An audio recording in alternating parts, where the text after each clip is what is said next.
And we are live. Box Hill versus Carlton VFL watch along. I don't. Where is it here? We're finding it here so that I'm.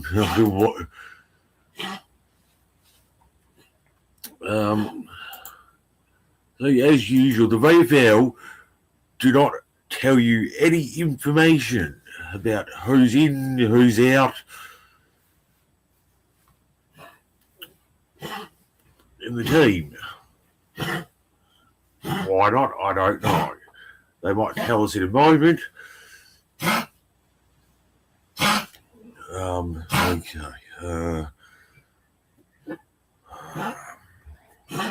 Gosh. Come on. See, that's my little dog. I hate this. He doesn't not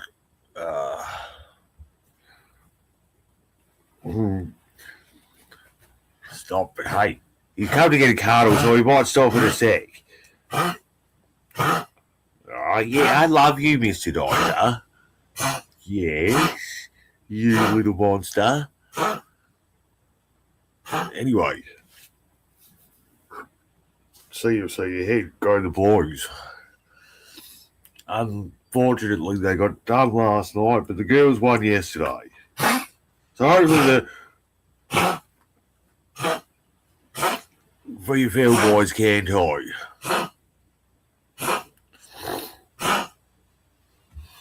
Hang on, darling.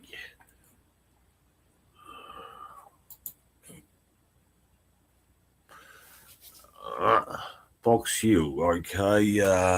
No, I don't know any of these names. It's weird because okay, Phil McGuinness, I know. His dad, Scott, used to work with my mum as a teacher at Melbourne for a while.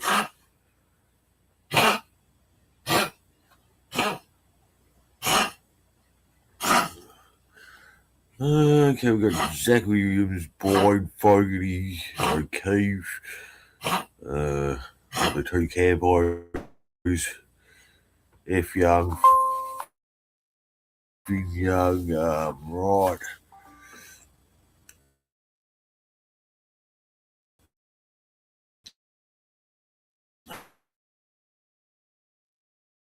Oh, God, okay.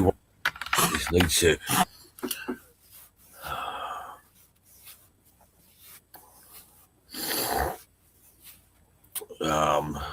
Okay.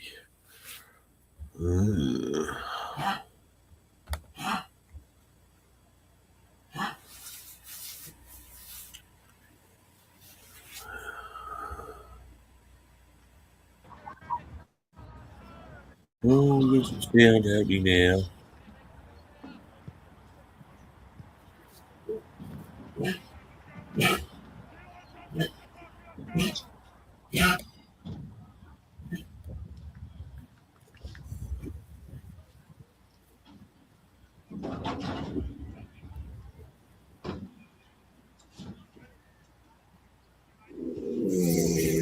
Where's my cup? Why can't I see it? Fuck's sake!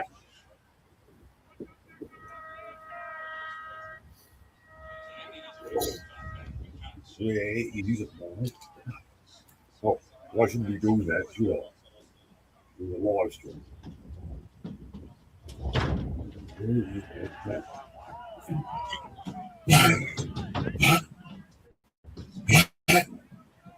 Baby. Please excuse my dog.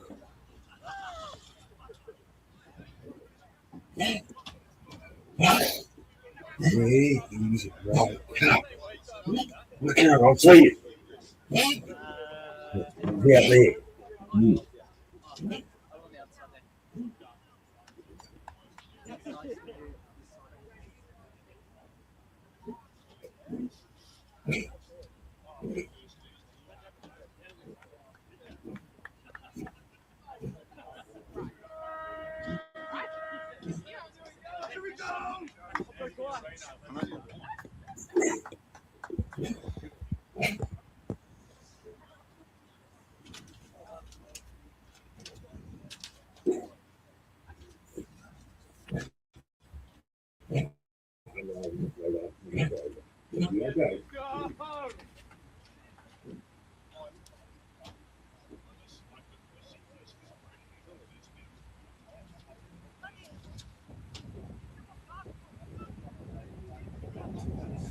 Welcome along to an inclement and windswept Box Hill City Oval as the Hawks prepare to take on the Blues. The Hawks trying to establish themselves in the top four on the Smithies VFL ladder.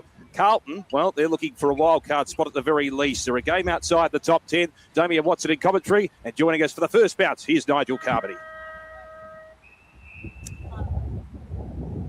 Box Hill back after a successful trip to Penguin. Reedy over the top of Ramsden for the first touch. It's Fogarty in his 50th VFL game this afternoon, kicking it inside 50. Payer, confirmation he's returned to terra firma after that hanger against the Tigers last week at Icon Park, is involved in an early skirmish. He slaps the lion's share of the ruck work after Flynn Riley, of course, made his AFL debut last night in place of a former Hawk, Mark Pitnett, and didn't Flynn Riley, the mid-season rookie draft selection, one of 11 out of the VFL, quit himself magnificently, including that spectacular opening quarter goal. No surprise, second Sunday of July in Melbourne, there's quite the breeze. You'll hear it through our effects mic all afternoon. It's going to, you'd imagine, mean we see a fair bit of play on the broadcast, typically the outer side of the ground here at Box Hill City Oval, Damien, but with redevelopment in full swing. Yeah. That's it. And sure to look splendid. There's a fair patronage of supporters on the outer side. Anyway, thanks for tuning in. With the balcony. And looking forward to seeing what the Hawks can produce today. I'm sure the home supporters. Thrown in, Ramsden wins it down. Quick snap from Young around the corner towards full forward. It's touch through. Ramsden getting back to get a hand in and through for a minor score. So the first score of the game going the way of the Blues. They're one behind. Box Hill yet to score. And see a bit of a swirly breeze around the ground. Nothing too significant. We've seen worse at this ground over the years. Chance Perez long, a whistle off the play here. And it looks like it's a Box Hill free kick. McLeish, a former Werribee player. He's got it right in front of our commentary position. Blues have brought numbers back. He's going to retreat. Back to Bodie Ryan, who's been consistent defender so far this season. And now Sofronides on the outer side. So the Hawks in transition. He wasn't able to clasp the mark. Hawks get their first meaningful entry of the afternoon. Popped over the top by Beattie. McGuinness running out of room was Farrett. Gave it back to McGuinness, who sliced it to DeClace, who continued to run the line of that wing, but ball had a little bit too much on it in the end and will be thrown in northern end of Box Hill City Oval. Some hardy souls ringing the 2/3 of the ground that's available to patrons, many taking refuge in the pavilion at Whitehorse Road end of the ground. Easy drop. Farrah got it out. Schubert did similar, and Bianco was cut in half in the tackle from the returning Davey. Ball comes inside 50 for the Hawks through Perez. Came off the fist once and twice. Flynn Young's after it, and Carlton are out of harm's way. Young drills it, but just couldn't quite find the target in the end. Kept it low and just didn't get enough leverage on the kick. So it's intercepted in the end. Orion, who goes out wide. And the mark taken probably about just inside the 50, probably about 45 metres out for a goal, but it is a acute angle to contend with. A big opportunity for the Hawks for their first major. In the arms of Beattie. In fact, it's McLaughlin who's got it. Roddy McLaughlin. He's a consistent goal scorer, has been at this level for some time. 36 coming into this game, the competition leader. Gets plenty of penetration on the kick, but it's going across the face of goal. And a good mark taken by Ramsden just inside the field of play, adjacent to the behind post. He just read the flight of the ball the better. We go around with the snap or go with the conventional check side. Next, Ramsden, as we know, is a good ruckman come forward. He'll swing around on the left and he curls it through superbly. Box Hill have first blood via Max Ramsden.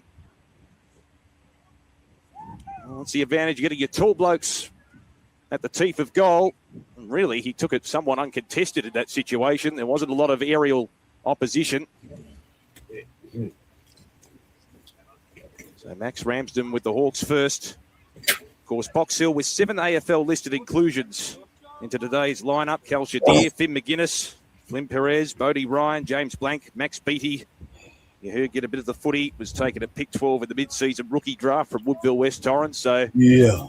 got some good experience in that Box Hill lineup today.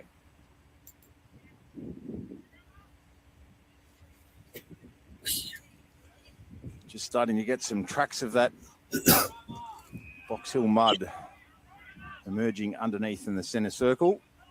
One of the few grounds where we've still got cricket in operation.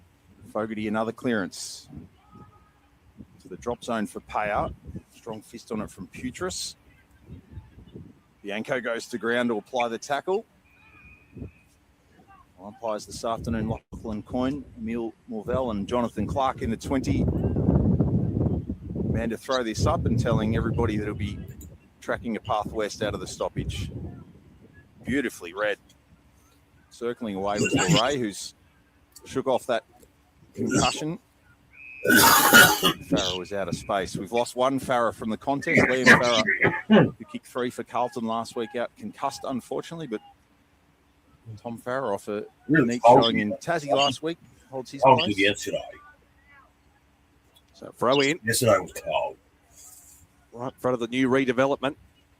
Rams have maybe got a slight wind down. McGuinness hacks it out of the congestion, but it's going to be intercepted for the Blues.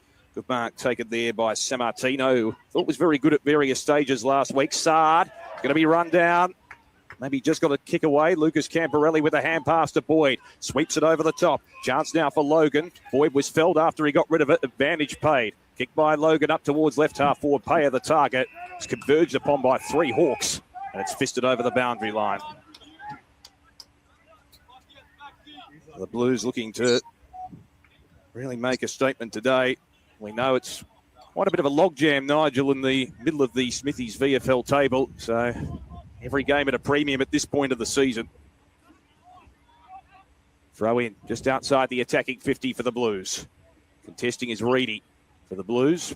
He's slightly won it down. It comes to Ramsden, though. His direct opponent for the moment. Tries to sweep the hand pass over the top. Fogarty involved, gets it out. Chance now for Ben Camporelli, twisting and turning. Hoist it high inside the 50 for the Blues.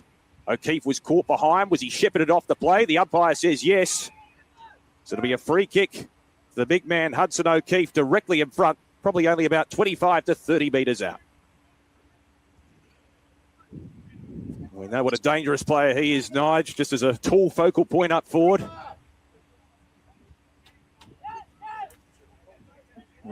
Revealed in Damien Trustlove's coaching report on the Carlton website, the nickname of Skull.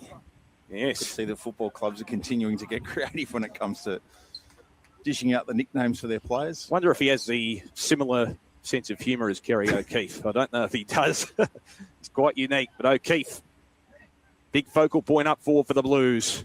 Can he kick their first major of the game? 25 out, directly in front. Makes no mistake. The Blues are on the board. So Hudson O'Keefe kicking the Blues first. Obviously, they've had other goal scorers. Jack Ison, who's made his way to the AFL lineup, made a big impact as far as goal scoring is concerned at VFL level earlier this year. Ashton Moyer as well. We know what he could do in terms of miraculous play. But O'Keefe, tall figure up forward. That's the thing, as a big key forward, you don't necessarily have to take a mark. If you're a threat and it goes long and deep, if you play in front, you can sometimes attract a free kick. 12-12 in the VFL this year for Hudson O'Keefe. Jamie Henry's having his first dalliance in the ruck. Reedy maintains his presence, and that presence provides another centre clearance for Fogarty in his milestone match.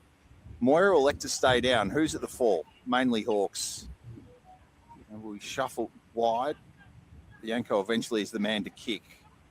On the left, it'll slide towards the line. There's a tangle of feet, and Jordan Boyd dealt with his opponent there in Keller in no uncertain terms. There was no free kick for Box Hill. There is, though, for the former Dog, who kicked a major last week. Up goes Moyer. He couldn't come down with it, though.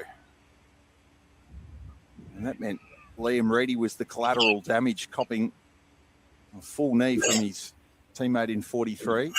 Carlton again, metres from their goal as they search to extend the margin. Reedy grabs it from the ruck. He had easy access. And Carlton moved to 2-1-13. Box Hill are a goal as we strike 10 minutes. They get around him too. Good crafty play from the big man. Just took it out of the ruck and was able to swing round with great dexterity and snap it through. How about the leap from Moyer originally in that passage? He's got a real spring on him as a big man. And really that passage of play started through Boyd winning that free kick just in that half-forward flank for the Blues. It's a player that can find space. He can apply the pressure, can go up the ground. Don't mind the new hairstyle as well. He's got a bit of Ryan Houlihan early 2000s about him, Nige, with the blonde hair and the long sleeves.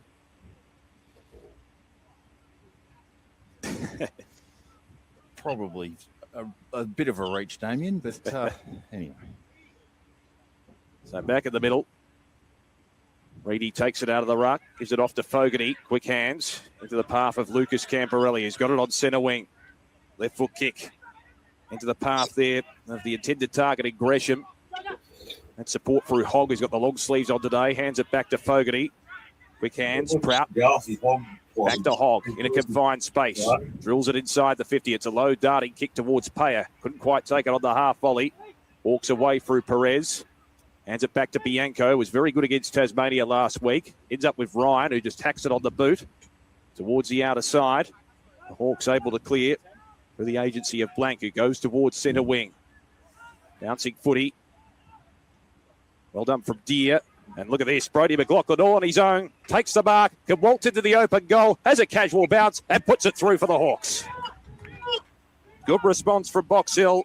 They go coast to coast. And Brodie McLaughlin, after having a sit shot earlier this time, has an easier opportunity to waltz in and kick the Hawks second, and it's a 1-point ball game. And a milestone that major for Brodie McLaughlin. He's 250th at VFL level. What a tenure it's been across originally Frankston, time on North Melbourne's VFL list. Of course, part of the Gold Coast Suns' inaugural VFL premiership. Williamstown, where he starred last season, and of course now having made his way to Box Hill, of course off the back of a shot at an SSP with Hawthorn over the summer, and still harbour ambitions, no doubt, that he can find his way on to an AFL list at some stage again. Carlton, yet another clearance out of the middle to Payer, looking for a handball target to come through the lane. There's none forthcoming, so Larego's the handball, but it was largely to space, grass, and eventually Young, who snaps instinctively, and that's why he's on an AFL list. Brilliant goal, brilliant response. Carlton having no problem kicking goals to the Whitehorse Road end. They are 3-1-19. The Hawks without a blemish, but just the two majors themselves so far. It's a quintessential Fling Young goal, isn't it? Snapping it round the corner. Finding a bit of space opportunistically.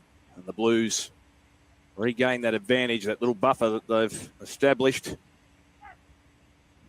Even with the wet conditions, seen some relatively good free-flowing footy so far. It'll be interesting to see whether that can hold up throughout the game, whether there's further rain forecast. Back in the middle, Blues by 7 points. O'Keefe palming it down. Akers goes off the deck. Gets a little bit of territory into the favour of Davey. Inside the 50 go the Blues. Oh, how about that from Payer? Lurched it in with the one hand and takes the mark. He can line up from about 38 metres out on a 45-degree angle. Well, it's the advantage of winning the clearances. Akers getting a little boot to it. They immediately put the Box Hill defence under pressure. Payer, former Werribee player, of course. He's got flashy boots on. Right behind this one. He's hooked it to the left, and only a minor score for the Blues. 3-2-20, Box Hill 2 straight 12. A couple of repeat inside 50 entries for Carlton, as Ryan prepares to bring it back into play for the Hawks.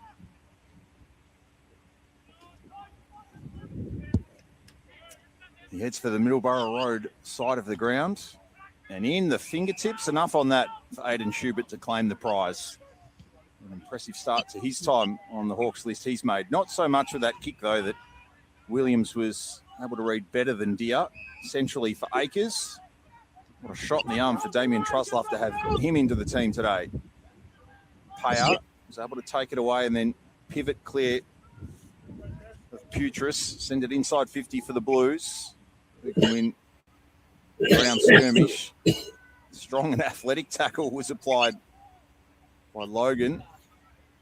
And locks the ball inside 50 after having the better of Ryan. O'Keefe, who's already got one, couldn't squeeze the kick out of the contest and will be the last man up. So Carlton at VFL level, in the absence of Flynn Riley, having no problems working over Ramsden and co so far. Fogarty with the tackle to lock up Lane Ward. But just two players. Fogarty, one of them for Carlton, Blank the other for the Hawks, who's back into the team today, who were in the respective sides the last time these teams met at this venue in 2022, which yielded Carlton's only victory so far over Box Hill in the VFL. See, there were some good battles over the journey as well. They had a season opener a couple of years back where it was less than a kick the difference at the end out at Icon Park. Throw in. Ramsden wins it down.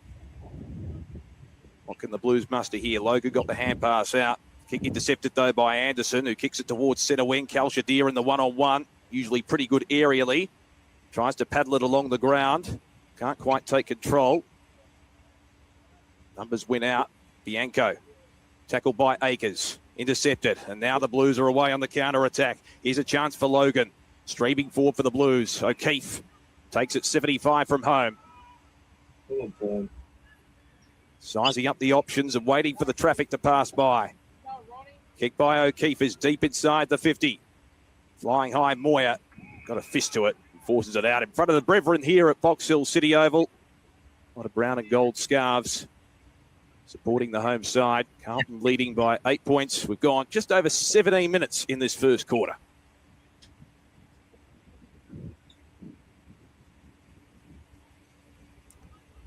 Ramsden was able to manoeuvre his way to the front, got the fist, and the long sleeves.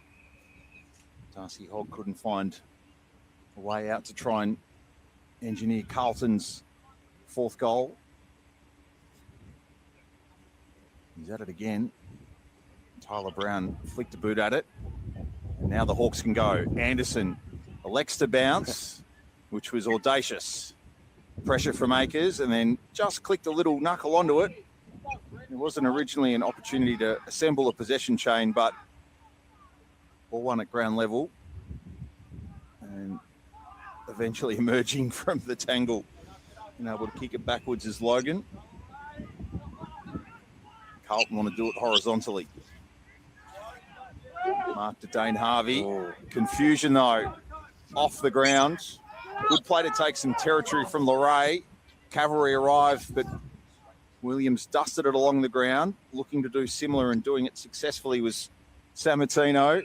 And Carlton dodge a brown and gold bullet. 3-2-20, two straight 12. We're through 18 and a half. Jordan Boyd just involved in a bit of a scuffle there. He was shoved into the fence as he went in towards the boundary line. Didn't appreciate the treatment. He's still going at it here. Umpire will just ensure the play goes on. Throw in. One down by Ramsden. Up against O'Keefe, who's come a long way up the ground. Ramsden again hands it back towards Perez on centre wing. Tries to find a teammate there in Baldwin of the Hawks. They forced a retreat territory-wise. Bianco approaching it here. Intercepted by Camporelli. That's of the Bem variety. Hands it over the top to Logan, who's had plenty of it so far. Kick towards Payer at half forward. Falls out the back and goes out of play in front of Blake Akers. We'll have a throw-in on the half forward flank for the Blues. Last time these two sides met, back in round one of last year, it was that match I was referring to, Box Hill defeating the Blues by 4 points at Icon Park. Ashton Moyer, who's out there today, booted 2 for Carlton that night game. Ramsden, Right. that one to Hudson. Bianco was inventive with the kick, but I think in any recent year that was going to be a free kick, typically for deliberate. This time, last disposal means that Camporelli puts it back inside forward 50 for the Blues, but only for a second as Ramsden had folded back. He goes wide and finds Leray, who's having no problems finding the footy. His 9th game for Box Hill. Sold his fellow South Australian Schubert into trouble. Williams, the vision, but not quite the execution to pinpoint his target. But again, another forward 50 clearance opportunity for Carlton. This time it's in the left forward pocket. Damien, we've had most of Carlton's opportunities on the other half of their attacking zone. Throw in. Wind picked up slightly. O'Keefe shuffled his opponent out of the way and then won the tap out, but Ramsden will win the clearance. Goes along the boundary line. Schubert caught behind. Well done there. Direct opponent in Sammartino to get to the front. Cut it off. Force it out of play.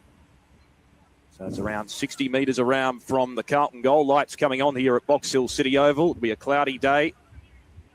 Right in the heart of Melbourne's winter. Just with the mud patch in the middle. Takes us back to the days of old in the VFA, the old Mustangs, as Box Hill used to be called. Chesser. Charleston got it from Akers. Kicks it long inside the 50 for the Blues. Pack converges. Payer was waiting out the back. Ryan retreats and forces are behind. So they're happy to concede. Carlton now leading by 9 points. 3-2 straight. We'll tick over the 21-minute mark of this first term. Ryan bumps it long. 2 big men there, Henry and also Ramsden. Ramsden tapped it down. McGuinness's kick partially smothered. Sammartino with a hand pass into the path of Hogg. Gets a little kick forward towards centre half forward. Sofronides got in the way. Gives it off to Perez.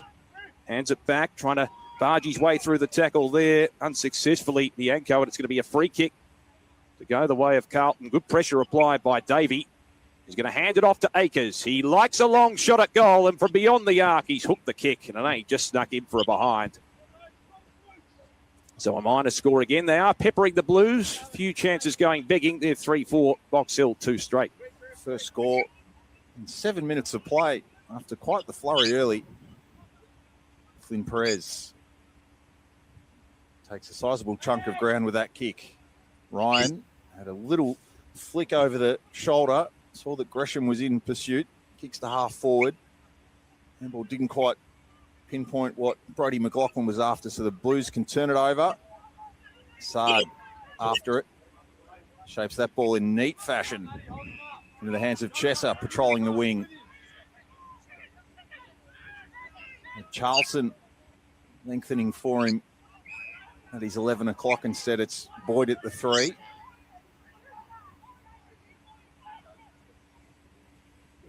He'll drive deep. Where are Carlton's talls here? It was Payer. But it's all Hawks at ground level. Sofronides through the agency of the Ward. Hand pass. Iffy kick. Served down by Saad. Sliding was McGuinness, and away goes Brown, who checks the kick neatly enough and into the hands of Tom Farah. Farah waiting for a hand pass option. He had McGuinness, but just missed him with the hand pass. So as a result, the Hawks under pressure. Brown gets a dribbling kick forward. Intercepted for the Blues there, ultimately by Rule, playing against his old side today. Hogg goes in hard for the footy. Comes back out to Rule. Sweeps the hand pass over the top. And now Logan has been patrolling that centre wing very, very well and accumulating plenty of the footy. Goes short. Long kick is deep towards full forward from Charles, and are going back with the flight. A nice mark. Taken at full forward by Payer, and he can line up from point blank range. Is he going to go around on the angle? It doesn't matter. He's going to step it round the corner, and he pops it through for the Blues. He's been threatening inside that forward 50 for much of the term, and he's now on the score sheet, Sam Payer. And the Blues establishing a good advantage here. They're 4-4. Box Hill 2 straight. It's the old Tommy Hafey adage. Pump it long and deep inside the forward line and put the defenders under pressure.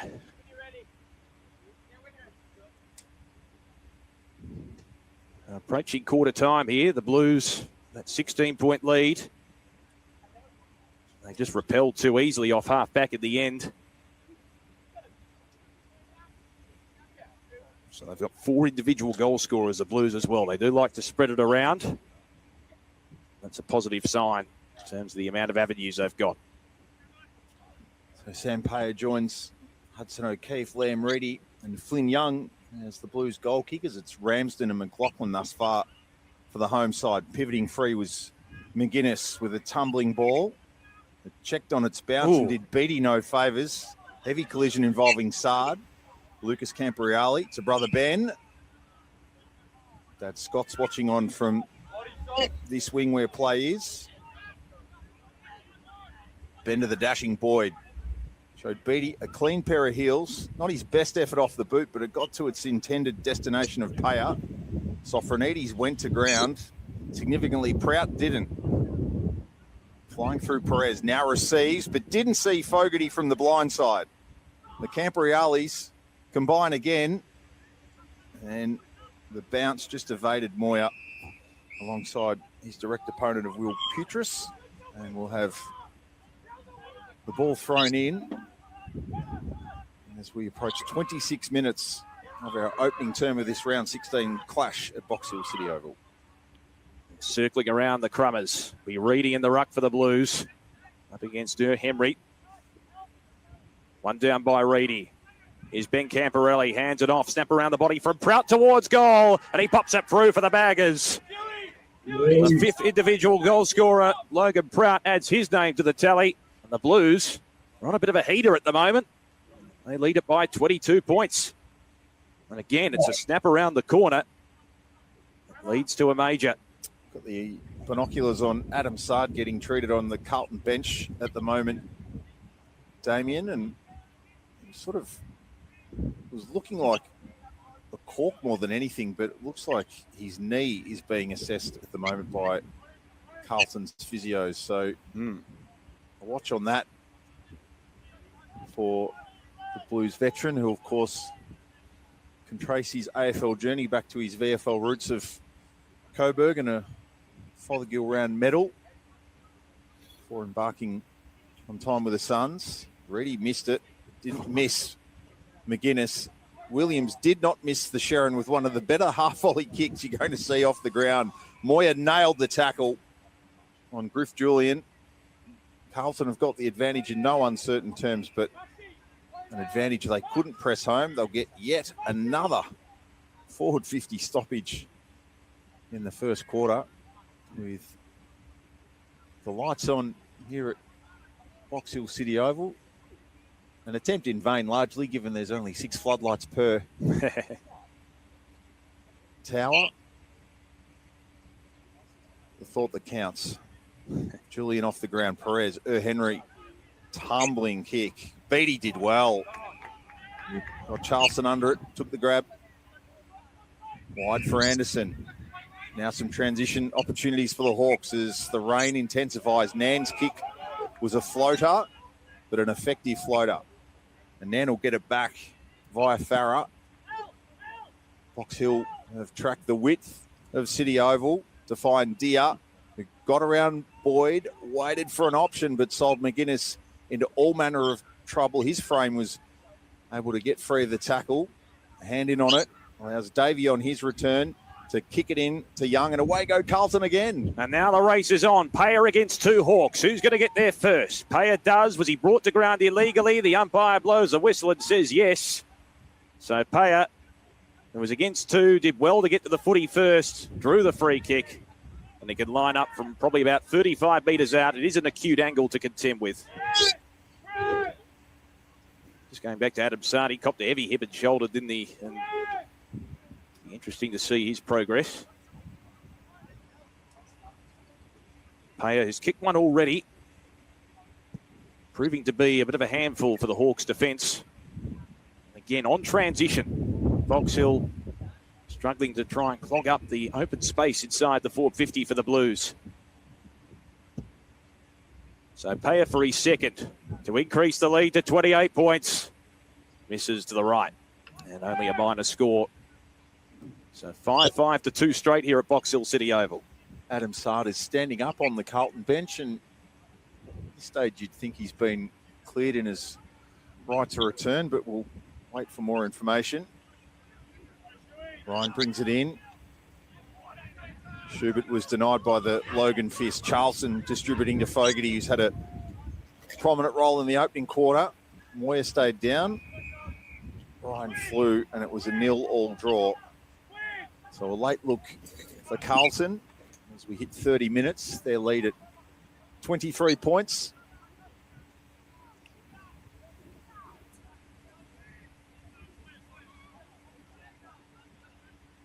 Been winning and losing in blocks this season. At VFL level, the Baggers trying to muster a couple in a row here as O'Keefe hung on enough, and there was considered to not be a genuine attempt. Flynn Perez isn't happy on Ryan's treatment or the decision. A melee has unfolded, and there's $150 fines being handed out at will right now. Couple of spot fires too. Things will eventually clear. Meanwhile, Hudson O'Keefe nudges home his second of the day, and Carlton will head to the quarter-time huddle. Most pleased with how they're dealing with the 9-4 Hawks, who came in to this afternoon's match perched in fourth spot. That right now is in some jeopardy. Scoreboard through 31 minutes, 6-5-41 to 2 straight 12. It's interesting, isn't it, Nige? I think in the early rounds, Box Hill were considered the main danger to Geelong. We know how Geelong have been this season in terms of consistency as the yardstick of the competition, but that's probably, well, it's definitely changed. You've probably got Werribee in that slot now as the main challenger. Box Hill, if they want to be considered as a genuine premiership contender, need to be competitive in games such as this. Tigers, of course, with quite the escape at RSEA Park yesterday afternoon. What a spectacular afternoon we had with the draw at Blacktown between the Seagulls and Sydney, and then what Werribee were able to produce at Moorabbin. See, kick after the siren. Here's Hogg. Is there one last chance for the Blues potentially before quarter time? Reedy, the big man, trying to barge his way through. There's Lucas Camporelli. Has it stolen from his grasp? Well done, Anderson. Won the hard footy. Kicks it high inside the 50. Where's McLaughlin and co? Williams got to the full of the ball and hacks it towards centre wing. Blake Acres chases after it. Ward gets there first for the Hawks. Hands it off. He might get it back with the 1-2. And it's punted inside the 50. Going back with the flight rule. Couldn't quite take it for the Blues. Charleston in there. Comes out. Carlton have the numbers across their half-back line. Hogg thought about going with a hand pass, but he chips it out wide. Now Lucas Camporelli chips it over the top. Acres. He's got plenty of space to work with. Steers it towards half forward, and O'Keefe takes the mark. He'll hand it back to Acres, who kept on running. Chips it into an open 50, and the mark taken by Chesser. He's going to take stock and line up from centre half forward. I've just been so clean on transition off half back and found a number of opportunities inside the 50. So Chesser on the cusp of quarter time. This to make it a 35-point advantage.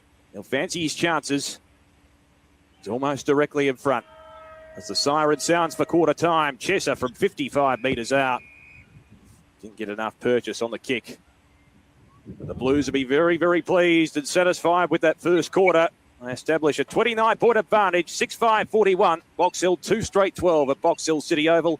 Back with the second term at afl.com.au and the AFL Live official app very shortly.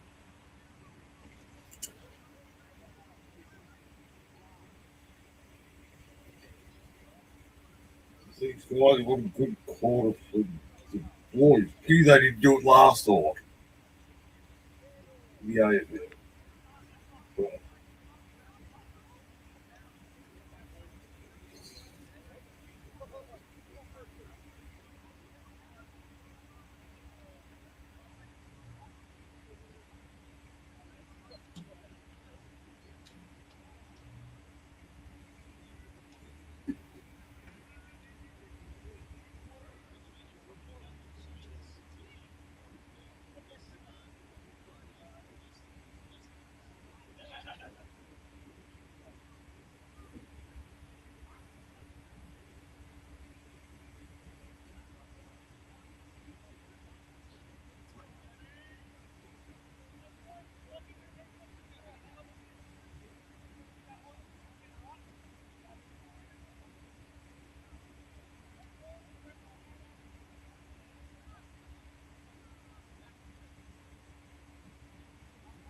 I changed it, so I think that's why. Because this was initially when I started. Yeah. Oh.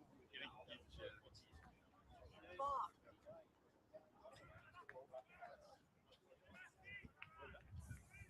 So when we put this out there, that was water. Welcome back to Box Hill City Oval. Crowd just dispersing off the ground. And it's Carlton with a comfortable lead over the Box Hill Hawks. 6-2 in that opening term. They really did steer away towards the back end of the quarter.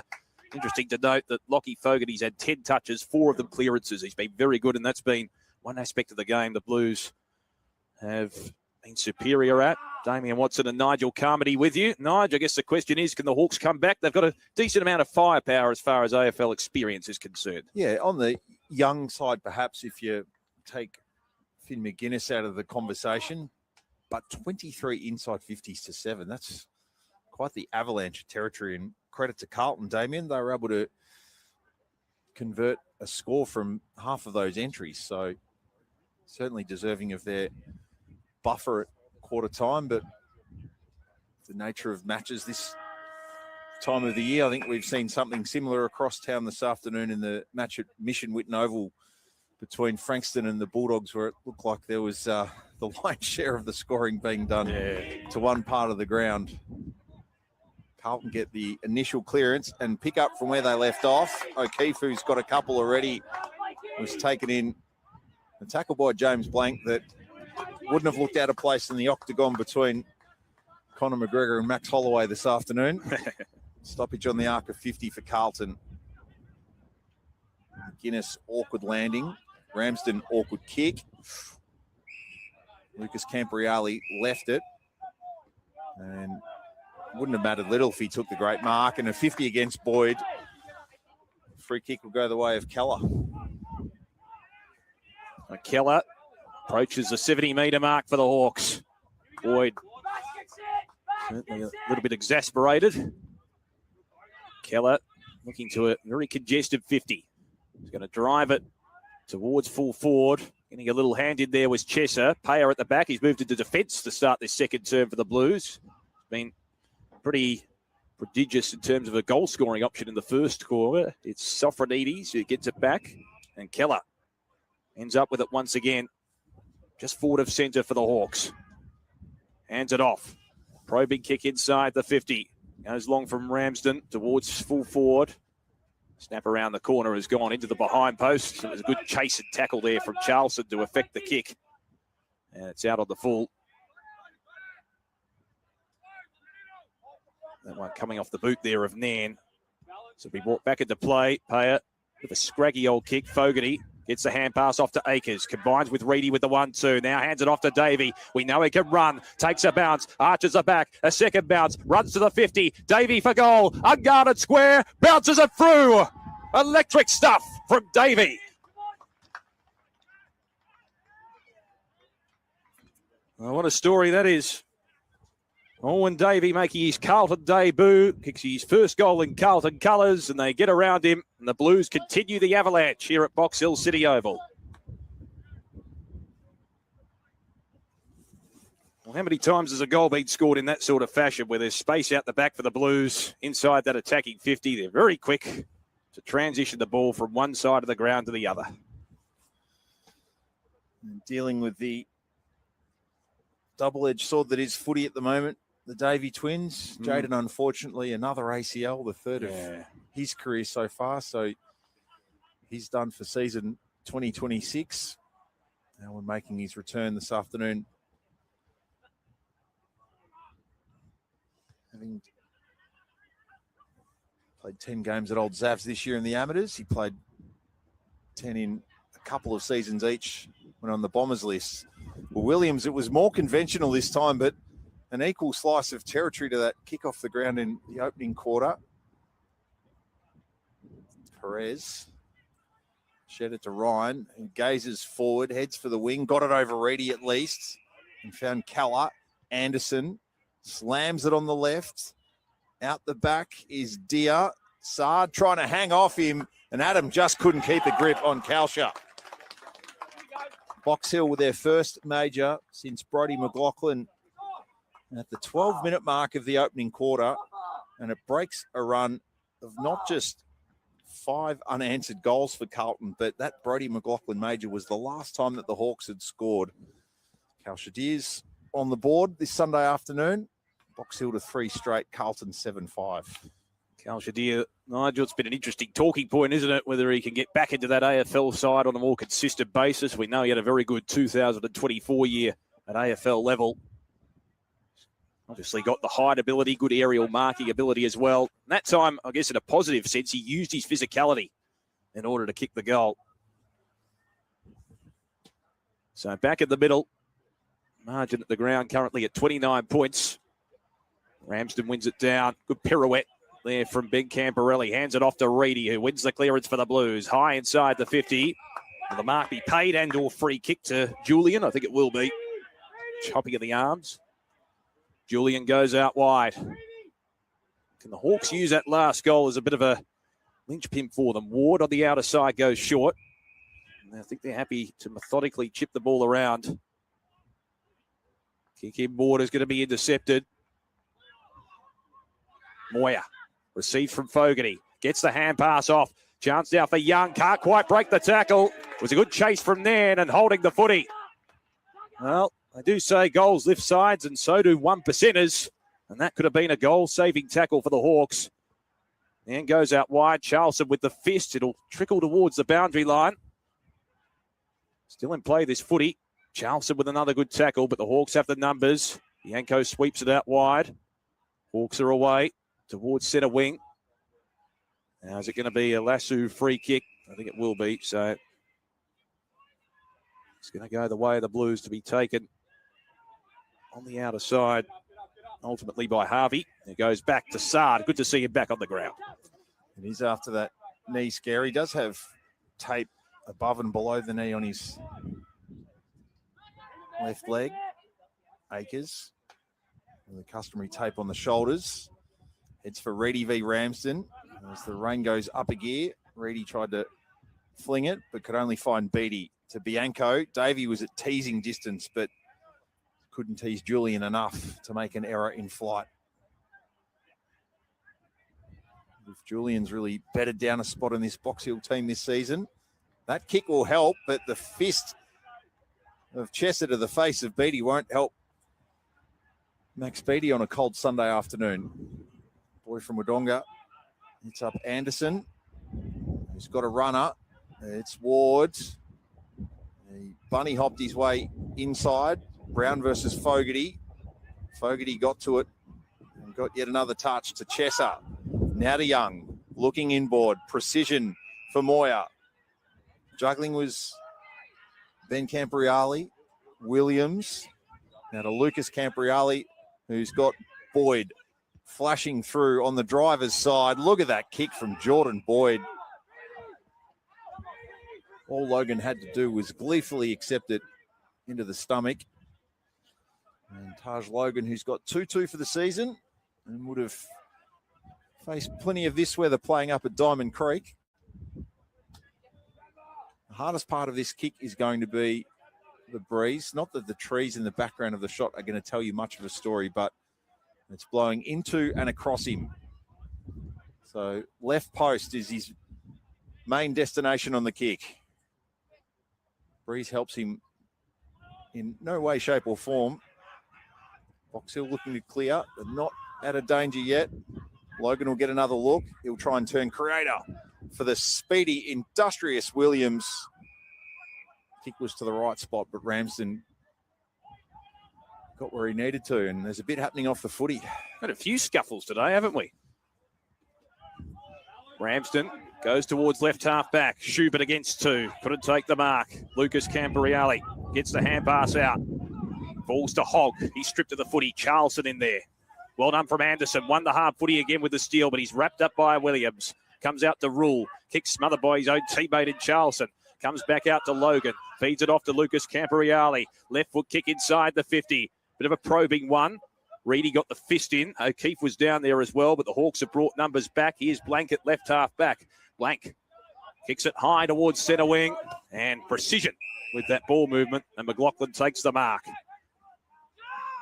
Brady McLaughlin has kicked a goal already today.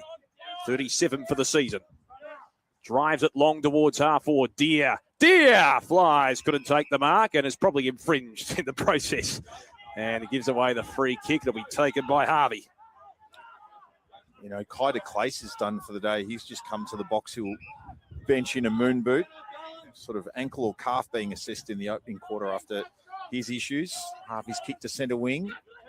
Got through the hands of Ryan, and James Blank can take it to the line. That's the thing about this type of weather. When it becomes more and more physical, you become more susceptible to injuries. The team. Game 4 of the season for James Blank. He's had shoulder and hamstring issues to try and shake off. Of course, the ACL in 2024. Box will get the clearance. Boyd was prepared to let it bounce, but flying through and getting a high one for his troubles was Baldwin. Ball gets to the line and out. So wind intensifying, and with it, it's bringing a good spray of rain across Box Hill City Oval. Margin at 29 points as it was at quarter time. Both teams with goal apiece in the opening quarter. And that ball's going to drop vertical when it loses its velocity from the throw-in as it goes into the breeze. Williams, Reedy, Hogg, Fogarty. Just missed the intended target of Akers. Sofronides, hand in from the extension cord that is the arms of O'Keefe. Tyler Brown after it. Whizzing one along the ground. Charlson did well to slide and clasp. Campriali, Fogarty, Gresham met solidly and is none too happy with what he copped from Cody Anderson. Meanwhile, Carlton inside 50, O'Keefe with the mark. And that happened right in front of us, Damien. Cody Anderson packs quite the punch with his frame. Gresham felt all that, but credit to him for getting the kick to O'Keefe. And he got straight up as well and flew the flag for himself. A couple of teammates still trying to fly the flag for him, getting stuck into Anderson. Well, they'll get the last laugh. They get a goal out of this, the Blues. As you said, Nigel got the kick away. And again, too much space for those Blues forwards to work with. Hudson O'Keefe has kicked 2 twice this year. He kicked 3 in round 6 last year against Coburg. Again, left post. Ball goes the opposite direction. Who knows what Melbourne's weather's doing? The hyphen takes the mark. You could say that every day, I reckon, when it comes to Melbourne's weather. Erd Henry in the back pocket. Drives it towards right half back. Getting a fist in there was Rule. Good to see him playing against his old side today. Boyd, high kick inside the 50 for the Blues. Henry going back with the flight. Couldn't take the mark. Prout was there. Free kick. I think it's gone against Moyer and the advantage paid. Ryan, a slight fumble. Held his composure well. Gives it off to Henry. Perez. Now Ryan. The main defenders combine. He's going to transfer play towards the broadcast side here. Long kick by Perez out wide. Going back with the flight. No mark taken there by Leray, but he had time to follow up and recover. Hands it off to Farah. Back to Leray. Sweeps it out towards the path of Sofronides, who takes it on the bounce. Drills it inside the 50. Big spoil there from Sard. Did well. Got the second hand in. Harvey fires it off. Sammartino broke the tackle. Hands it back. Rule just hacks it on the boot. Well done there from Blank to make a contest. Blues have the numbers. Fogarty hands it off, combining with Gresham. Combined with Akers with the 1-2. Underground hand pass, clever. Fogarty back to Gresham. He's copped another heavy hit. They're targeting him here. Laray's got it for the Hawks. Drives it long inside the 50. Hooks it in towards the pocket over the head of McLaughlin. And it bounces out of play. Blake Akers and Jordan Boyd are after Baldwin, who was the one to dish out the sequel to the Anderson punishment on Gresham. Credit to Gresham, he's got back up. He's not going to get deterred. He'd be forgiven for thinking that 78 on his back is a bullseye. We've got a discrepancy in the score. So scoreboard here at Box Hill City Oval has it 47-18. AFL app you're watching through as the Blues with an extra point. That'll get cleaned up at halftime one way or another. Chimney kick, McGuinness, Gresham. That time an uncontested ball after it was hit forward by O'Keefe. Akers over the line and bit of an aftermath with Trent Bianco, who wants the lasso free kick. And his pleas will fall on deaf ears. Rain starting to increase here at the ground. Wonder how intense it'll eventually be. Throw in. One down by O'Keefe. Follows up again. Roves his own footy. Hands it off to Akers. Got Fogarty as a hand pass option, but he elects to go with a long kick. Moyer in the one-on-one. Well done, Sofronides. Got him from the side. Prout's kicked the goal already. Can't quite pick the ball up. Shuffled it out. Kick by Gresham is smothered. Spills to Lucas Campriali. Fires off the hand pass. Farah tries to ride the tackle. Prout. Good second effort. Comes to Perez, who just hacks it on the boot, gaining territory for the Hawks. Goes over the head of Anderson. Saab will meet it on the half volley. Sweeps the hand pass over the top to Akers. Slight fumble. Goes back in after it and gets it. Sard receiving the hand pass. Williams, good fend off. Feeds it back. Sammartino spirals it high, hoisting it towards centre half forward. O'Keefe camped underneath it. Good spoil from Perez at the back. At the forward of the ball, Ben Camporelli gets a little kick forward and Logan takes it. Hands it off towards O'Keefe along the ground. He fumbles. Schubert gets the hand pass off and Farah away for the Hawks. What can they generate? We haven't had a major in 10 minutes. Deer flies to create the contest on Payer, who's gone behind the footy. McLaughlin after it. Normally crafty in these situations. Clearing kick that'll put the ball back in Hawk hands. Came from Jed Rule. As mentioned, played 8 games with Box Hill. Returning to VFL this season, and his second game for Carlton today. McLaughlin brought it down. Sammartino. That tells you all you need to know about the wind. Taking his medicine in the Camporeale tackle was Will Keller, the 23rd player for Box Hill this afternoon. Originally from Queanbeyan and the Giants Academy, but playing his football locally with Mitcham. Yes, here's McGuinness. Finds a way through. Schubert couldn't quite take the mark. Now Payer takes a bounce. Will drive it long towards right half back. Sammartino drops the mark. Prout affecting a bit of pressure. Fires off the hand pass. Prout almost had his jumper ripped off. Good tackling there from Bianco. That goes over the boundary line. Yes, Mitcham. I think they might have been coached from memory by Johnny Howard back in the day, who used to play for Richmond. And Gary Bacanara's son used to play there as well. He was a great Hawk back in the day. Great memories of the 87 prelim final for Hawks fans watching. Of course, started in an 86 grand final win over the Blues as well. Here's Williams. Wrapped up by Henry. He's not going anywhere. So scoring understandably stifled given the inclement weather coming in, Nige. I wonder if it'll be more of the same before halftime and maybe a shorter quarter as a result. Yeah, can't say we're in the best possible vantage point, Damien, given how the weather and the rain is trending. McLaughlin, all class again. He's got a couple and continuing to stay at the front of the Frosty Miller medal race. He came into the day with 36.20 for the season. He has 2 already through a quarter and a half. Corey Ellison kicking 3 across town this afternoon for Frankston in their win over the Dogs to stay in the race. More importantly, from a Box Hill collective point of view, they have their 4th of the day. They are unblemished so far. There's still 4 goals adrift, though, of Carlton as we're nudging our way towards the 18-minute mark of the second quarter. Not a day conducive to high marking, so be happy with his contribution so far, McLaughlin. A couple of goals.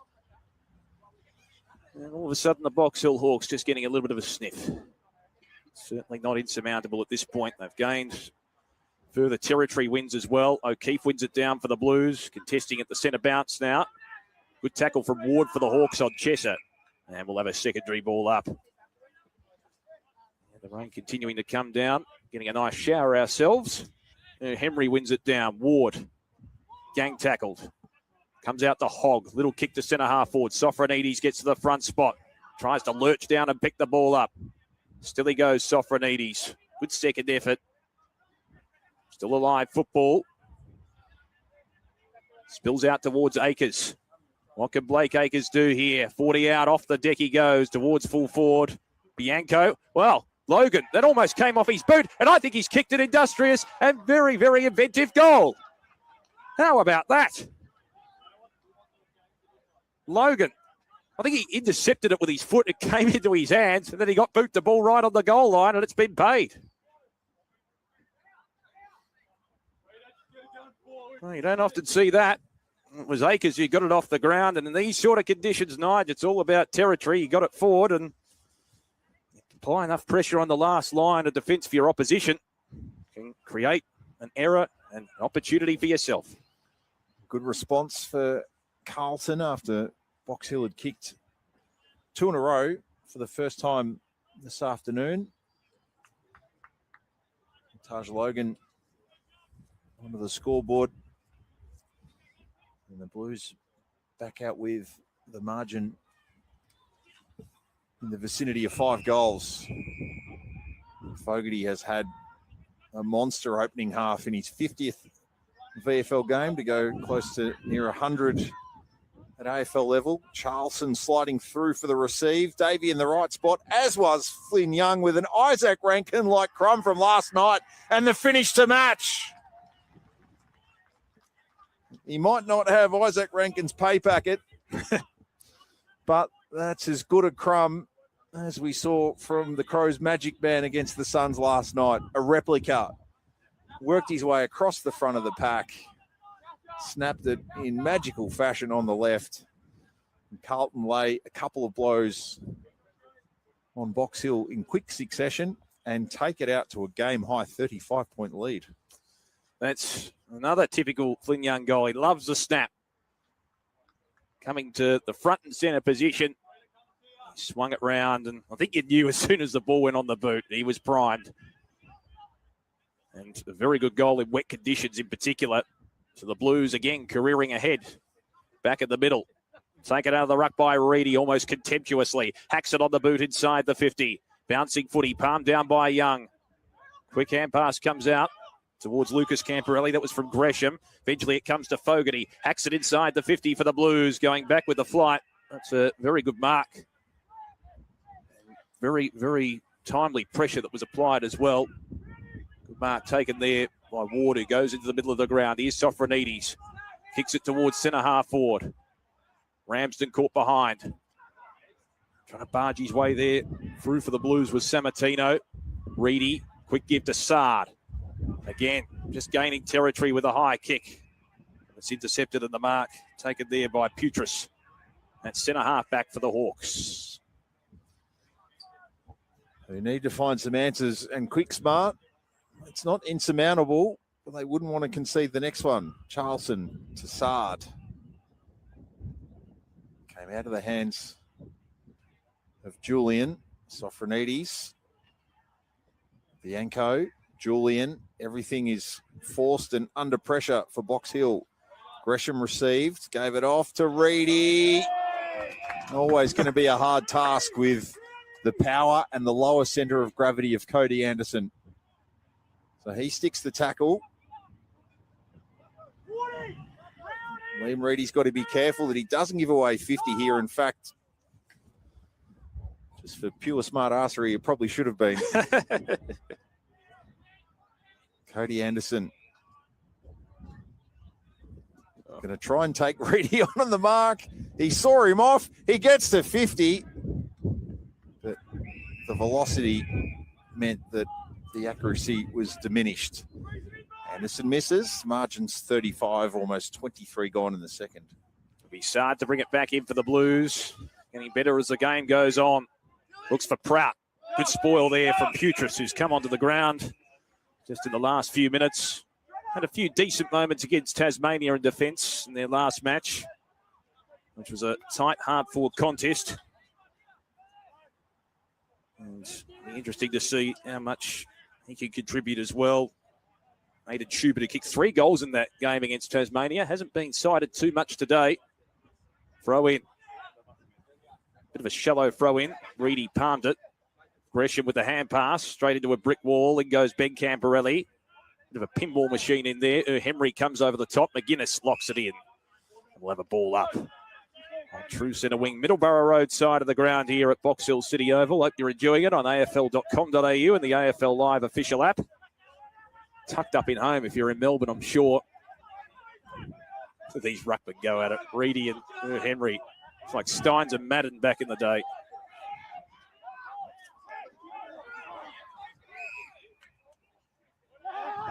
Free kick to the Hawks. Henry, who's honing his craft with East Ringwood in the Eastern Football League alongside his time at Box Hill. Got it to half forward, but Charlson gets it out. Reedy was looking to let out his frustration, and he let it out in a free kick against Bodie Ryan. So big fella's got to take a chill pill. Ryan puts the Hawks into attack. Deer was highest. Nan was lowest. Hand in from Rule. Gets some defensive adulation.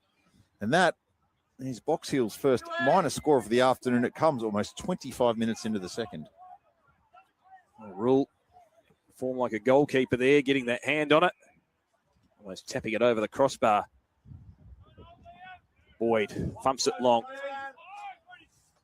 Payer couldn't quite take the mark. Ryan at the full of the ball. Gets the hand pass out in a confined space. Lucas Camporelli keeps it in on the left foot. Pops it up towards centre wing through the hands of Payer. Tough one to mark in these conditions. Putris, gang tackle to the turf. And we'll have a ball up. Moya coming a fair way up the ground. They've left space out the back here, the Blues. Davey is sort of lurky around that half-forward line. If they can get into space, he can be dangerous. One down by Ramsden. Tries to hand it to McGuinness. Ended up into the hands of Hogg, who hacks it on the boot. Perez in the robe for the Hawks. Drives it high towards centre half forward. Courage needed by Rule here. Nan gets the hand pass off. Chance for Beattie. Thumped forward there by McLaughlin. Still alive football. McGuinness was waiting for it. Comes out. Anderson, was that a throw? I think it is. Free kick. Rule hands it off. And now Lucas Camporelli, Ben Camporelli, they all combine here, the Blues. Overzealous, but Rule along the ground. Only as far as Ramsden. He had a short target on in Baldwin, instead goes deeper. At the drop, it's Anderson. Agile initially and gets a high one. The Box Hill supporters on both ground and first floor of the pavilion applaud. Cody Anderson, who's been right in the centre of a couple of aggressive interactions this afternoon. Sammartino's got a blood rule, so he's going to come off the ground. So we'll be in delay for the time being until Sammartino's replacement, which is Blake Akers, can get himself in a position, a chance for the Blues to flip the magnets a bit. Logan's going to come and have a spell also. Zach Williams coming back onto the ground for the Blues along with Chesser. So Cody Anderson to shoot for goal at the 27-minute mark. 3 goals against the Tigers in round 8. 2 on 4 occasions this season. He's got 14-13 for the year. Another well-versed with playing in chilly conditions. Boy from Hillsville. Made his way to the Hawks as an NGA. Has got it. And Box Hill have their 5th. And they get themselves back within half of Carlton's 9-5-59. Good kick off the boot, particularly in these conditions with the rain's coming down. I know to the naked eye it looks like a pretty basic set shot, but with a bit of a swirly breeze and the rain pelting down. Good effort. And as you said, Nige, he's a player that can bob up, kick 2 or 3 goals a game. Very physical at the contest. The player, I reckon the sort of player that coaches really like, as long as they don't overstep the mark. Good hard ball winner, Cody Anderson. Love to be in Hillsville today, wouldn't you? So back in the middle, on the cusp of half-time. The Blues still with a handy advantage. Maybe a bit of momentum coming into the major break for the Hawks. Ramsden wins it down. Beattie overran it. And pass back from Akers towards Boyd. Almost stripped to the footy. And umpires picked out a free kick. It's going Boyd's way. And he's just imploring his teammates to slow things down. Maybe they'll play kick to kick. Goes to his lookalike in Rule. Rule on centre wing. Goes long in the Reedy direction. Couldn't take the mark. Hard up against the boundary line. Kick forward by Julian along the boundary line. Williams just come back onto the ground. Kicks it along the line and finds Reedy. Good strong mark. The big lumbering big man. Again, just slowing the traffic down. They want to conserve at least before half-time. Maybe they'll get a scoring opportunity themselves. Davies lurky at the back. It's fisted over the line. Perez getting to the front spot. And coming behind there was Ramsden. So we'll have a throw in inside the attacking 50 or on the half-forward flank here for the Blues. 3 goals apiece in the second quarter after Carlton led 6 goals to 2 at quarter time. Kick 4 of those in a row, then kick the opening goal of this second quarter through the returning Alwyn Davey. Lucas and Ben couldn't combine once again. Along the ground, Boyd. Cleared out of there by Box Hill, but the defensive shape was in place for Carlton, and Prout has it. An obvious option at this stage of the half is Adam Sard. We can let the game come to him. Blank down the line and provided protection for Ramsden to take another intercept mark. It's been the most impressive aspect of his game through quarters 1 and 2. Keeps it on the same line of play. D was pushed under it by the smaller Prout. And the Hawks are going to get a late look. D's got Perez in, and time was against Cal Shadir, whose spiral will count for little. So we'll have confirmation one way or another of the exact score once the goal umpires communicate with those in the Andrew Jackson Memorial scoreboard. But one way or another, the Blues are in control of this one at the moment, at least on the scoreboard here. It's 9-6 to 5-1, Damien, and Flynn Young and Hudson O'Keefe with a couple apiece in the opening half for the visitors. Be back with the second half very shortly from a windswept Box Hill City Oval on afl.com.au and the AFL Live official app.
Things are just starting to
being able to back up to 60 now.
Yeah, I suppose you have to.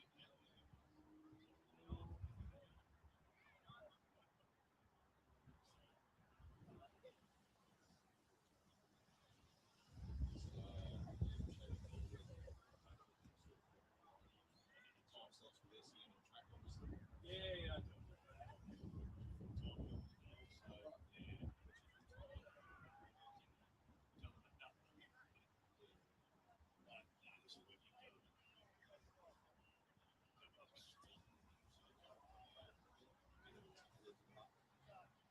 I deal with some frequent information.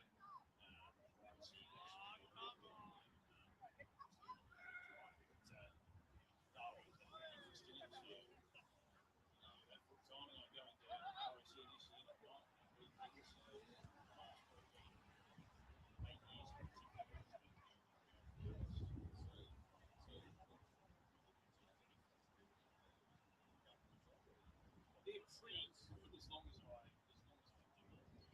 Yeah, like I'm there for 50 hours. That's all I do. Do stuff. It's tough. It's hard. I'd love to do media full time. It's just not many full time jobs out there. The reality is I'm trying to pay they get again. So I'm not too often for 60,000 a year or something like that. I can't realistically I just can't as a single man can't pay it off. It's just hard to get respected as you know it's for the industry. So things out of your control, things get sold, rights change, all sorts of stuff happens. So for ships, so to speak, I tend to do it all the time. So you're doing it less now because you're cutting back on the Tuesdays, Friday nights, and nights to go through that's what I see a track. Both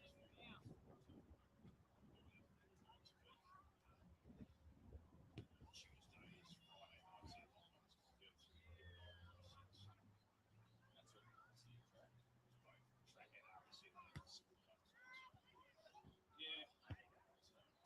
So I do Sunday as well, so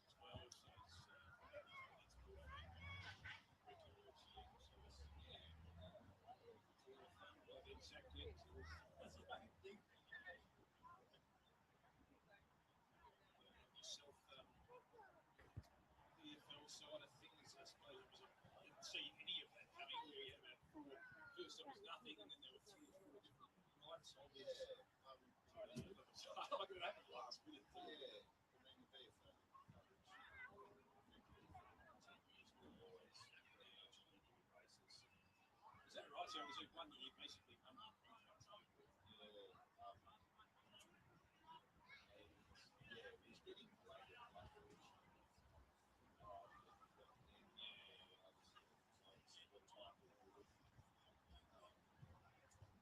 Yeah, there was sort of rumors that Senate had a they would have gone to Sunday afternoon as well, which would have been back to what it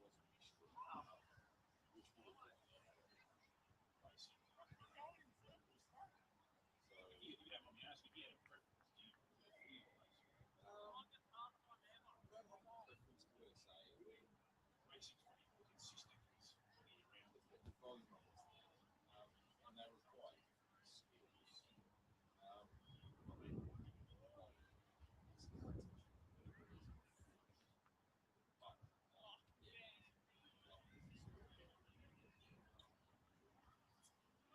But yeah, it's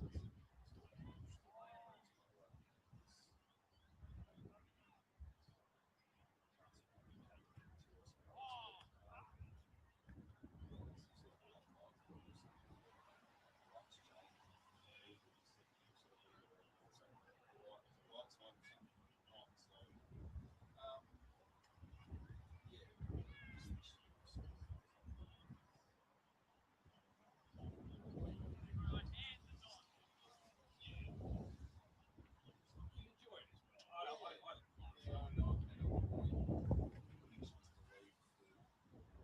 Step on all that stuff that we're going to have those touch points. I'm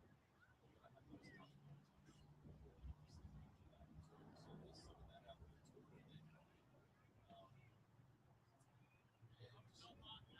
just focus on everything.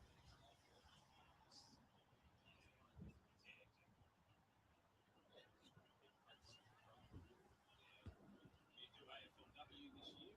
Yeah, again, I wasn't sure what was going to happen. It's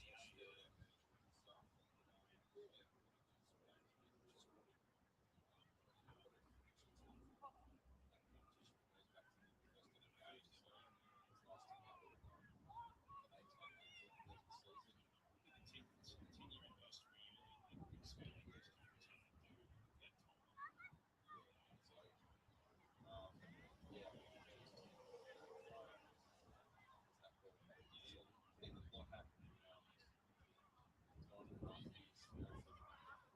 Some of it is part of the calendar, 2018, 2017, even the tier 4 contract was $7 grand.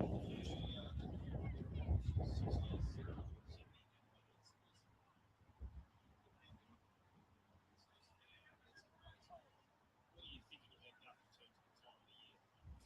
Will it align with the men's, or do you think it'll stay? I don't know if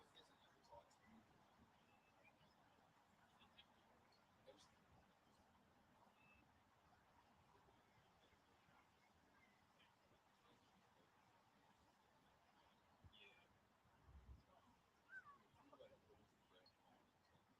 21 grand in Brisbane, Adelaide, which is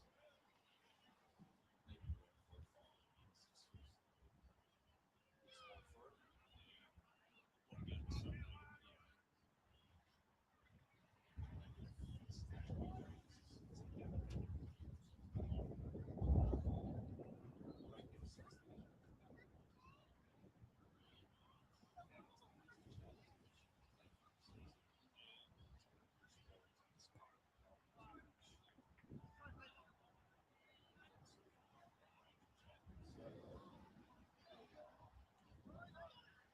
5 years. It's all for it. What about the Sunday? They complain about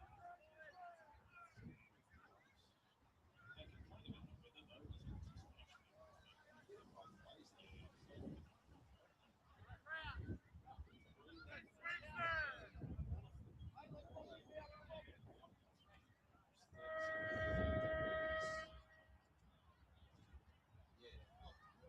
Maybe you probably,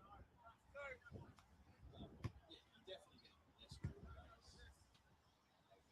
You're not still can't pick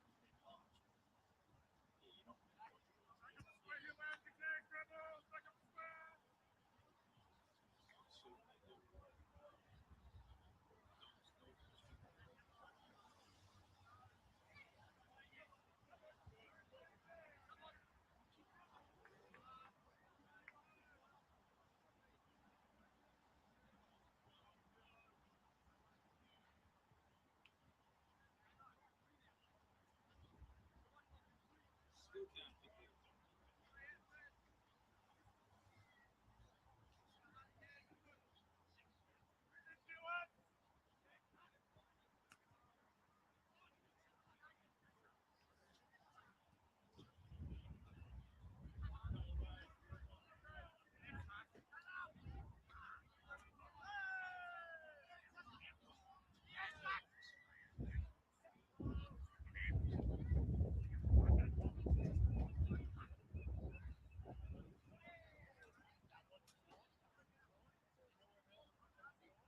You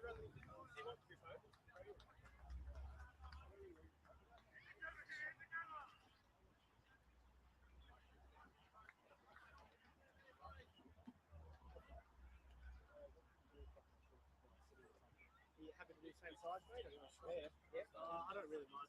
This is the water, yeah? Yes.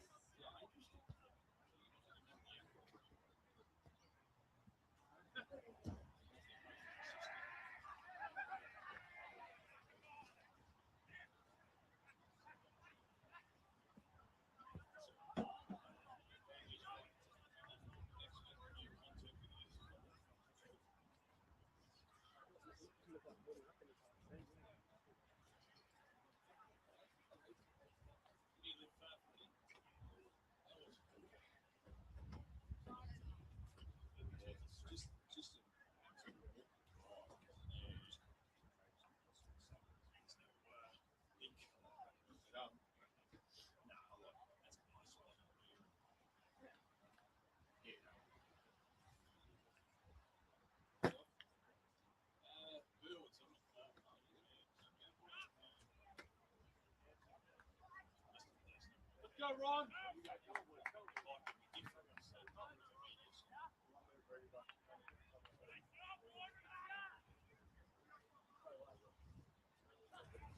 About to get underway in the second half. It's Carlton leading the Box Hill Hawks by 28 points. Here's Nigel Carmody.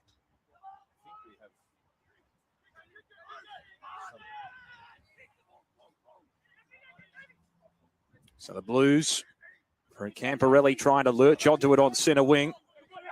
And Beatty attempting to keep it towards the line. Camporelli shoved out and eventually seeing it over the boundary line there for the Blues. Here's Davey, who kicked an electrifying goal earlier. His debut for Carlton today. We'll have a throw in right in front of our commentary position on centre wing. Carlton 9-5, Box Hill 5-1, a 28-point margin here in favour of the Blues, probably against many expectations. Ramsden wins it down. Here's Akers, hands it off to Chesser. Here's Davey again for his second. He loves it from this range, from 49 metres out. He's hooked it to the left, and only a minor score. So the Blues now out to that 29-point margin. 9-6 to 5-1.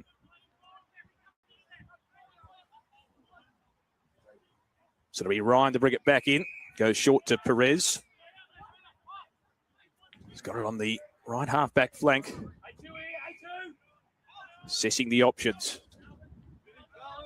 Bit of a Twizzler off the boot and goes straight down the throat of Akers, who takes an uncontested mark. Akers wheels around on the right foot. Sends a floating kick inside the 50. And the mark taken by Perez. So it's going to go back whence it came. Perez has accumulated a little bit of the footy, certainly in the last 20 minutes of that second term, as they were getting peppered, the Hawks. Here's Nan. Hand pass partially smothered. Comes out to McGuinness, who we know is a long kick of the footy. Hands it back to Nan. Slaps it on the boot towards centre wing Ramsden. Well, it was almost a Gaelic-style kick to Julian, who hacks it towards half forward. Deere and Boyd in the race. Boyd wins it first, paddles it to his own advantage, Boyd, and sees it over the line. But Lasso free kick we paid here to the Box Hill Hawks to be taken by Deere. Kalsha Deere, hard up against the line. Boyd got a touch to it. Sard appealing for out of the full, but I think the hand contact was made right on the boundary line. So we're going to have a throw in. Pretty much on the attacking 50 here for the Hawks. Schubert lining up at full forward. And looks like McLaughlin's pushed a little bit further up the ground. Deere is also inside that attacking 50. One down by Reedy. Hot footy to be won. Charlson in there tries to pick it up. Reedy confronted by Anderson. Seen that a couple of times. McGuinness hands it out towards Bianco. Here's Williams for the Blues. Gets a little dinky kick forward. Akers, slight fumble. Ward stripped to the footy by Akers. Well played through traffic. Sweeps the hand pass to Chesser. Tucks it under the arm on centre wing. Hand pass to Logan. 60 metres out. Has to retract back. Ward's got him. Got it out to Chesser. To Akers. They combine well via hand. Charlson hacks it towards half forward with a kick, but it's straight down the throat of Perez, who marks it right half back. So a 29-point margin in favour of the Blues. Perez, low floater off the boot, straight down the throat of Williams. Took it on the half volley pretty well. Drives it long in towards the pocket. Goes over the head of O'Keefe and bounces out of play for a throw-in 35 metres around from the goal face for the Blues. So Carlton, they really did pepper in quick succession late in that first term to establish their advantage at this end of the ground. Wonder if that'll be replicated here in the third and really blow the Hawks out of the water. Scoring did slow up in the second term. Throw in.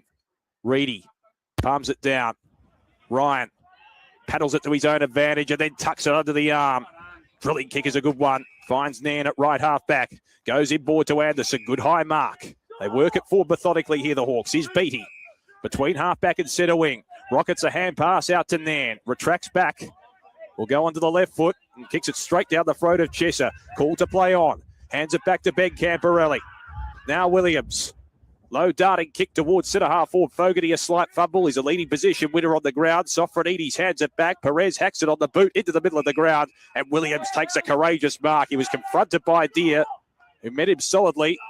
Boyd remonstrating, and Williams taking a little while to get up. Deere and Boyd still going at it. You can see teammates on the periphery just saying, settle down, fellas. Williams is up on his feet, which is good to see.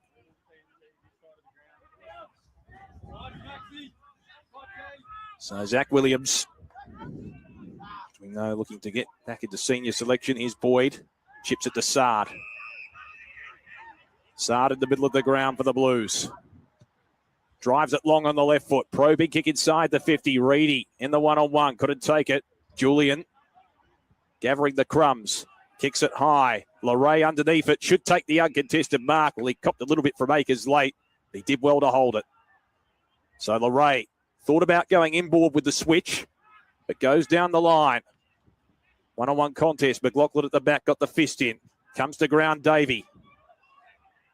Bypasses the traffic and goes onto the right foot towards half forward. Bouncing football inside the 50. Clean ball, Boyer taps it back to Payer, who can waltz into the open goal, but he's going to get caught. Brilliant tackle. Sofronides was lurking behind, and that could have been a goal-saving tackle. They'll get the free kick on the last line of defence. Goes short to Ryan. In the back pocket. Odie Ryan, short pass. Chesser almost took the intercept. Perez, they get out of it, the Hawks. Probably just in the nick of time as well. Kick down the line by Ward towards centre wing. And a good mark in the one-on-one taken by Sabatino. Just back with a centre wing on Calshadir. Retracts back to Boyd. He's got Williams as an option. He uses him inside defensive 50. Conceding a bit of ground. Goes back towards Sabatino. He's got Chesser running. That left half back for the Blues. Came into this game, 14th spot on the table, goes short. Mark taken there by Rule. Goes inboard, it's a poor kick. He was looking for Saab, fell short of him. Brown takes the mark. Chips it inside the 50. Bit of a hospital one, but it might still work out. Is the mark going to be paid? It is. McLaughlin getting to the front spot. And he does like it from this distance range.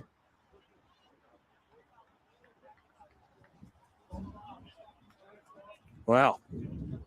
There's a big kick for the Hawks. If they can get the first of the second half, I know it's 7 minutes in, but they're still within striking distance. This man has been a very good avenue to goal today. Leading the competition coming into this round. He's now got 38 for the season with the 2 so far that he's kicked today. Likes it from the half-forward flank. McLaughlin will wheel around on the right foot from 49 metres out. Holds up a little bit in the breeze. Goes towards full forward. Blues have brought numbers back. Charleston got the hand pass away. He gets it back with the 1-2. And can clear for the Blues. Looks towards Moyer in the one-on-one. Julian did well. Did all the hard work. Just couldn't take the mark. Moyer kept his footing. Tries to attempt to get the hand pass out. Ryan Steebing through. Gives the fend off. Now Bianco. Kick inside the 50. Here's McLaughlin again. He'll get a second crack at it. This time a bit closer. About 38 metres out from goal on a 45-degree angle. And that was encouraging for the Hawks because we've seen on so many occasions the Blues transition out of defensive 50 and then work it from one side of the ground to the other with ease. They were able to intercept on centre wing. And McLaughlin, chance to boot his third. He's a bit closer this time. Usually good at absorbing the pressure. From 38 metres out, McLaughlin steers it through, and the Hawks are back.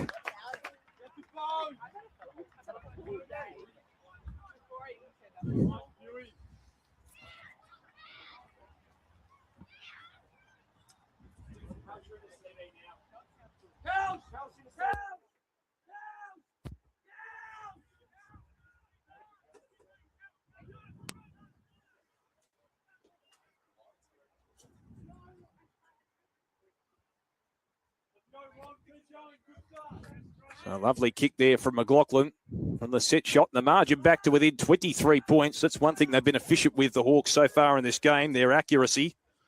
6-1 as the rain, which did abate during half-time. We didn't have any rain during the break, but it's coming back down again.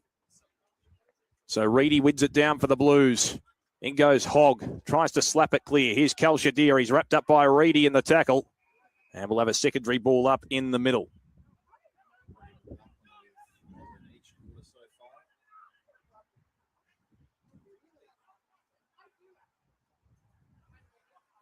So still in the middle here. McGuinness goes off the deck. Anderson on hands and knees. Farrow with the tackle. Comes out to Anderson. Tackled there by Young. Still in the middle of the ground. Anderson. That's his forte, isn't it? Just applying the crunching tackle. Forces another stoppage. Just in terms of the leading tacklers on the ground so far. Sam Payer's got 4 under his name for the Blues, as Young affects a tackle. And just in terms of the disposal count as well, Lockie Fogarty with 24. He's had a bevy of clearances as well. Flynn Perez with 19 touches for the Hawks inside that defensive zone. Here's Williams. Just gets a quick kick inside the 50. Julian going back with the flight. Takes a handy mark and a timely one at that. He goes short to Bianco. Former Magpie and Bulldog at VFL level. Of course, played at AFL level for the Pies as well, going back about 4 years ago. Here's Perez, leading ball winner on the ground for the Hawks. Williams on the half volley, tries to slap it out. Deer in there. Rule with the hand pass. Akers trying to barge his way through Anderson. Gets it out. Akers with a big tackle. McGuinness and Anderson in there, force a ball up. So we'll have a stoppage in the middle of the ground. Rain starting to increase here. One down by Reedy. Just slaps it forward. Chance now for Julian. Can't quite gather it. Hard with the slippery football. It spills out to Hogg. Hands it off to Akers. 70 metres out from goal. Kick it towards the pocket. Payer in the 2-on-2. He takes the mark. Was it inside the field of play? Yes, it was, according to the umpire. And Payer, who had a stint in defence in the second term, has returned to the forward line. They can line up for yet another major. Kick one already.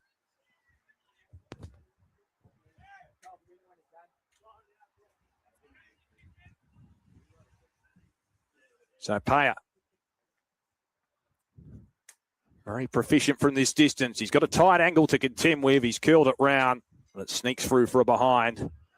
And only a minor score for the Blues. 4-goal margin, 9-7 to 6-1 here at Box Hill City Oval. It'll be Ryan to bring it back in. Goes long, buying another 10 metres. Deer flies from behind. Couldn't take the mark. At ground level, Fogarty almost threw it out, and I think the umpires picked out a free kick for a high tackle. So Fogarty will take it. Leading possession winner on the ground so far. Just forward of centre wing. Congested forward line to work with. He goes long. Where's O'Keefe and co? He flies. Couldn't take the mark. Bianco slaps it down. Still a chance for the Blues. Moyer in the pocket. And he shuffles it over along with Putris for a boundary throw-in.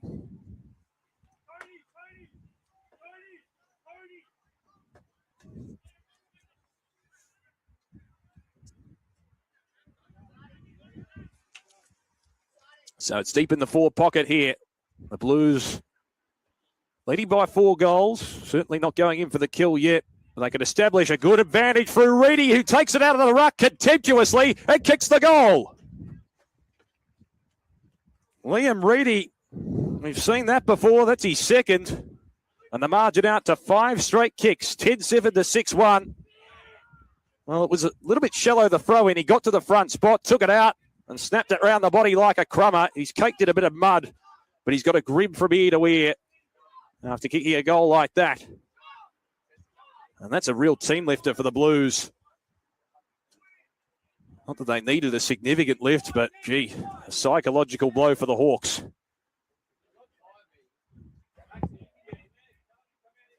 So we back in the middle. Reedy, his second major. He's done the bulk of the ruck work today for the Blues. Has come down the ground. We know that Henry and also Ramsden have been interchanging from a Hawks point of view. Reedy's had 17 touches. Ramsden with 14 hit-outs. Reedy with 17, so he's just winning that battle at the moment. Back in the middle. Deer now in the ruck for the Hawks. Reedy wins the clearance, bangs it on the boot, kicks it inside the 50. Young in the one-on-one. It's fisted clear of him. Nan chases after it, gets the hand pass off. Ends up with Putris, is against 2. He tried to take the tackler on, and the umpire says holding the footy. Well done from Chesser. He didn't give up. O'Keefe is working back into the pocket to provide an option. Chesser 60 metres out from goal. He's got Rule as a short option. He's going to go longer. Tries to hit up the hot spot. Well, I think it fell short of the intended target, but a mark has been found anyway, and Prout floating in has taken it amidst the inclement weather. And he can line up from about 40 metres out from goal for his second. He's almost directly in front, the rain increasing in its tempo. And as the rain falls, it's going to be harder and harder to score, and therefore harder and harder for Box Hill to come back into the contest. McGuinness coming back on the ground for the Hawks. A little bit of communication issues between the bench and out on the ground. In the meantime, Prout for his second to make it a 6-goal margin from 45 out. Works it back from right to left superbly. That's his second. And the margin now out to 6 straight kicks. They're going to be difficult to rein in, particularly as the rain continues to fall.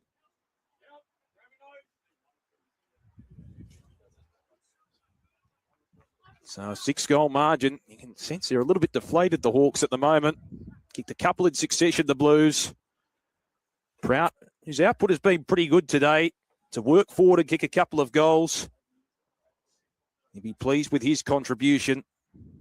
He's had 6 touches, so not a massive accumulator, but if he can affect the scoreboard in some positive way, you'd be happy. Back in the middle.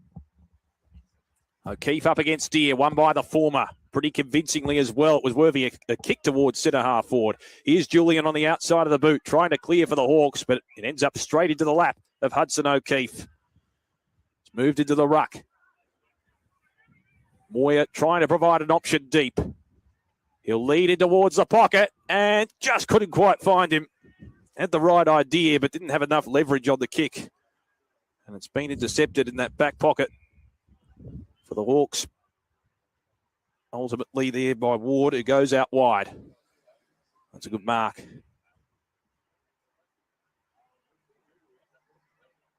Schubert trying to slow things down. Mark taken by McLaughlin. He goes short to Anderson. He chips it in turn. They continue to bring numbers forward to the plate. McGuinness lurking around on centre wing. Going to drive it forward, the big man.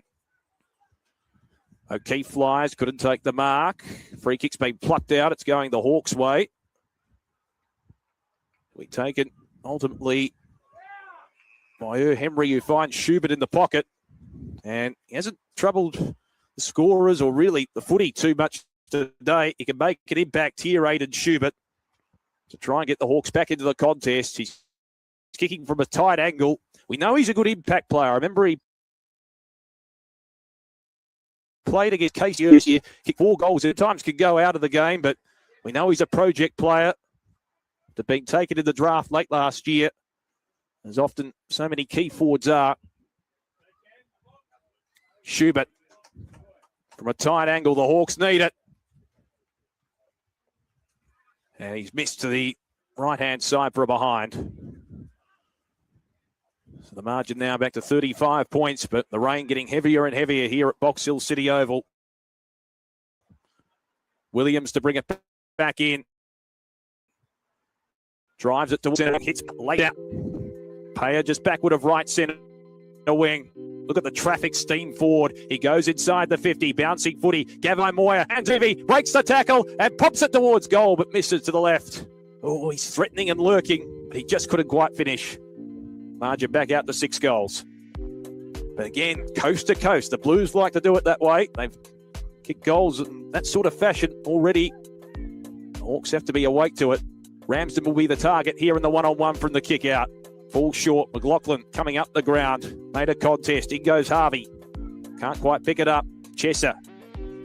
He's gang tackled and we'll have a ball up.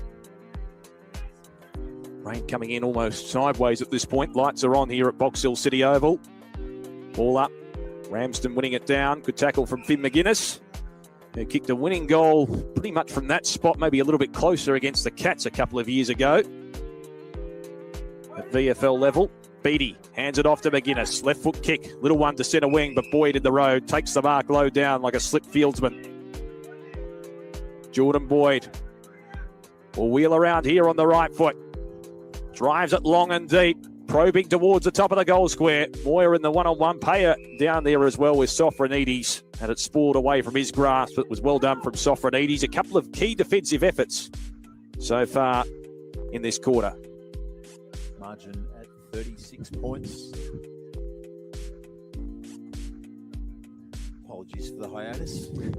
Beyond my control. 6-2 to 11-8.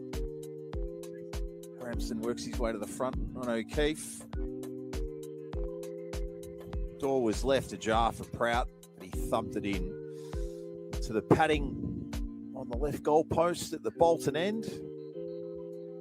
Margin's above 6 goals now. How do Box Hill start generating some scores and to ask some questions of Carlton, who've been in complete control of this game since the 15-minute mark of the opening quarter? Deer's going to set himself and fly. Got over the backside. Scooped it up to Boyd. Box Hill bench wanted a throw, but the umpires were on the blind side of that. Some team tackling from Bianco and Baldwin stopped the Blues at left half forward. O'Keefe will contest. One down by Ramsden, who wins the clearance as well. Look at that ball hold up in the breeze aerially here. It's always going backwards. Bounced off the chest there of Keller, who got to the front spot. Beattie to Anderson. Try and combine through the corridor via hand. It's in the glue pot. Look at them sliding. It's like a mud patch out there. McGuinness pumps it inside the 50. It's all Carlton across our back. Sam Martino. Spiral punt. And then can he keep it in play? He's got Prout bearing down on him and gets him. The boundary line wins out. They're slipping and sliding all over the place. And we'll have a throw in, probably around 75 metres out from the Carlton goal face. The rain continuing to tumble down here at Box Hill City Oval. Throw in again. Hudson O'Keefe doing the bulk of the ruck work much of this quarter so far. Ramsden wins it down. Here's Hogg. Beattie goes in hard, caught one high, and will get the free kick for the Hawks. So Max Beattie taking a pick 12 in the mid-season rookie draft from Woodville West Torrens in the sample. He's going to wheel around on the right foot. Kicks down the line. O'Keefe palms it down to Boyd. Accommodated him well. Prout in the one-on-one, waited out the back and kept his footing. Prout is 49 out from goal. Gets a little kick forward around the corner. Payer sends it high. It's skied across the face. Mark that if you can in these conditions. Hawks have brought the numbers back. They can clear. Putris sweeps the hand pass out, and now Beattie can hand it off for the Hawks.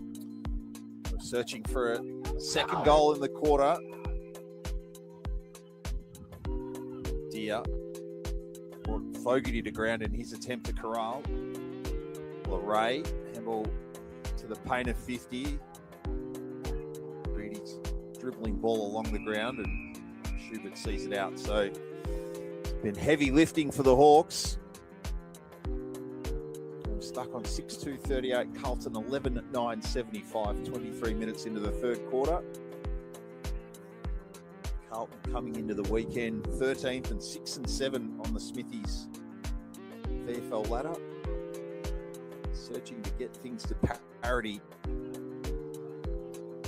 with a second win at Box Hill City Oval from 3 visits. McGuinness emerges. Rules back there, and it was both he and Harvey working in tandem in flight to see it through for a behind. Box Hill's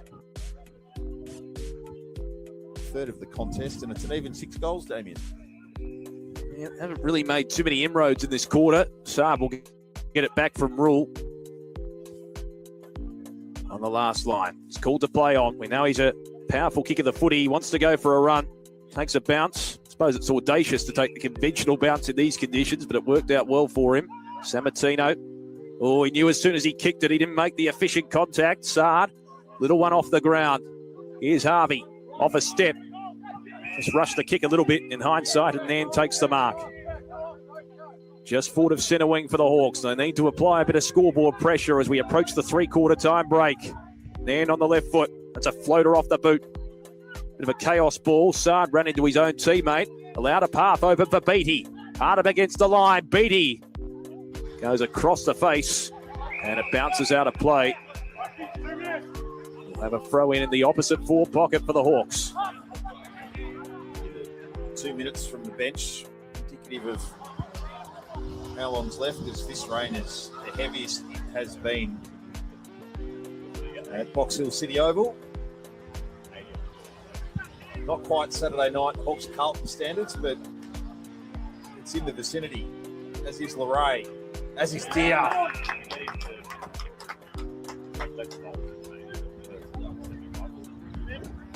Left cheek that's painted in mud. Just channeling Arnold Schwarzenegger and Predator. It's the sort of intestinal fortitude the Hawks are going to need from here to make a game of this. Always a line from Predator. If it bleeds, we can kill it. That's what they got to think. Al Shadir.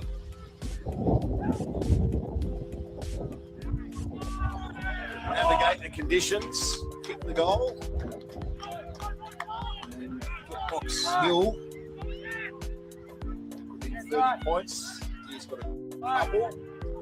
And Brody McLaughlin have done the lion's share of the scoring for Box Hill this afternoon. Here, of course, play rounds 9 to 11 in defence. Natural habitat this afternoon. It was a good grab from Deer. Using his physical presence, that's what he's aiming to do inside that 450. Perez up to 23 disposals now. Fogarty is at 25 for the Blues. The leading possession winners on the ground. That's a much-needed goal for the Hawks. All of a sudden, it's a little bit more manageable. 5 goals of margin. Still a lot of work to do for them. Ramsden palms it down. Hog in there. Ramsden wins the clearance. Looking forward. Chesser hands it off to Fogarty. Dances round Ramsden with controversy and kicks it long inside the 50. Going back with a flight. Good mark taken there by Julia, who can repel here for the Hawks. Aggressive hit. Finds McGuinness, who's getting involved. Beattie. Let's go slow go down for Carlton. That's close enough. But instead it's long. It's knocked inboard cleverly by Payer. Then puts in the bodywork on Putris and Leray. It's McGuinness.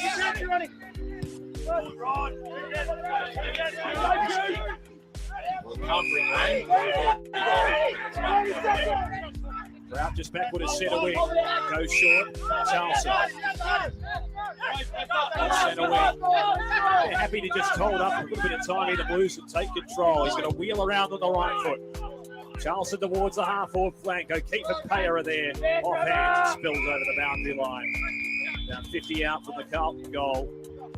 Well, when you think about wins for the Blues so far in this VFL season, if they hold on to today to be right up there for them. They've had some good tight victories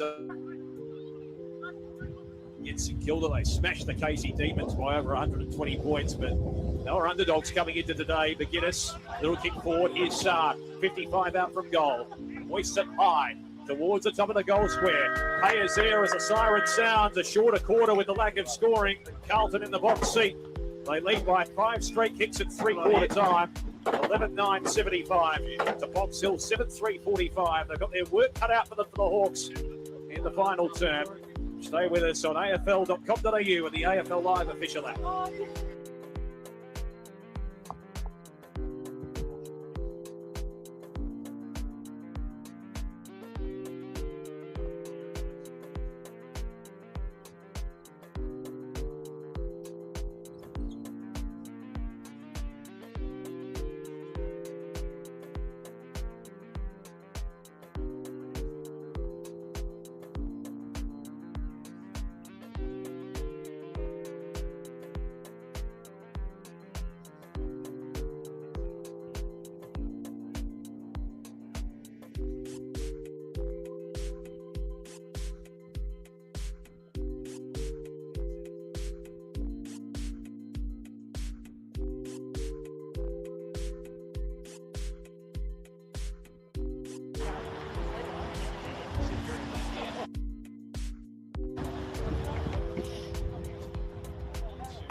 One, two.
About to get underway in the final term. The Carlton Football Club leading the Box Hill Hawks by 5 straight kicks, probably against expectations. Nigel Carmody, can the Hawks come back? Can they make a fight back in this last term? Absolutely, they can. Fourth on the ladder and some cracking wins in recent weeks. They kept Tassie at bay last week in Penguin. They'll have belief, and they've got some weapons up front. Brady McLaughlin starts the final quarter on the bench. He's been prominent with 3 of their 6, and Cal Shadir with a couple has shown some signs. So work to do for Damien Truslove's team to still secure the points and get themselves to 7-7. Lockie Fogarty, there's a strong chance you're going to hear his name on Liston Trophy night to do with this game. He's been magnificent. 9 intercepts though. The Hawks move it to halfway. Baldwin picked it up from the Farah kick.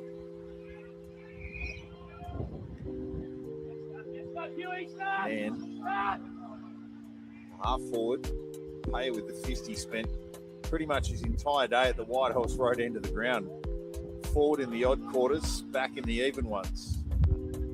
Ray has had some good moments, as has Perez, who had 15 to half time. He skids it inside 50.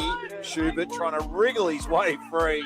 Once he got around Sammartino, Zach Williams was waiting for him. Just hasn't been aided Schubert's day, has it? Struggled to break into the game. No, he's a confidence type of player. He can make a bit of an impact in quick succession, though. So tables could still turn. Williams kicks it towards centre wing. Bouncing football and content to see it over the line there for the Hawks. Ultimately, to ensure that the rule comes into play was Putris with the lasso, goes short. Beating, drills it towards half forward. It's a low darting kick, a bit of an awkward one there for Keller to pick up. And you get a touch to it. Zach Williams pleading with the umpire saying he didn't, but the umpire, the affirmative, saying there was a touch to it and therefore it'll be a throw in. So just outside the attacking 50 here to the Hawks muster from this 4A forward. One down by Reedy. Had a couple of good moments in this game. Beatty steals it from the grasp of Akers. Gets the hand pass off. Keller. Good tackle from Williams. And the little kick goes out of the full. It was under pressure. There was Fib McGuinness. It's a hard man to bring down as well. And a chance for the Blues to clear from that right half back position. They've been pretty sturdy for much of the day. It'll be Charleston to do so. He goes down the line. And Ramsden takes the intercept mark for the Hawks. He has been quite the aerial figure.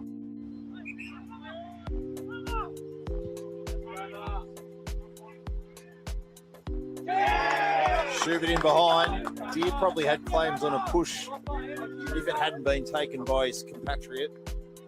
Hayden Schubert, as Damien mentioned, hasn't had the afternoon he would have hoped. 21-19 for the season. Trio of scoreless or goalless matches, at least in rounds 8, 9 and 10, but he's typically been figuring just the one behind this afternoon from his 8 possessions to date.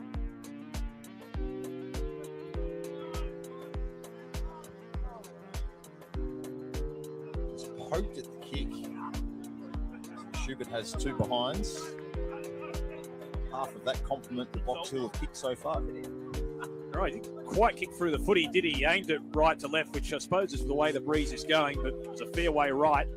Boyd to bring it back in for the Blues. High kick almost to centre wing. O'Keefe flies, couldn't take the mark. That ground level Davey. Parks it there to Reedy, who's brought down by Ramsden. There was no prior opportunity there. It'll be a ball up. Seen a little bit of scuffling between the two sides today. It's been a bit of a pattern. Obviously a fair bit on the line as we get towards the pointy end of the season. Certainly for the Blues looking for a wild card spot. Reedy gets a little kick forward.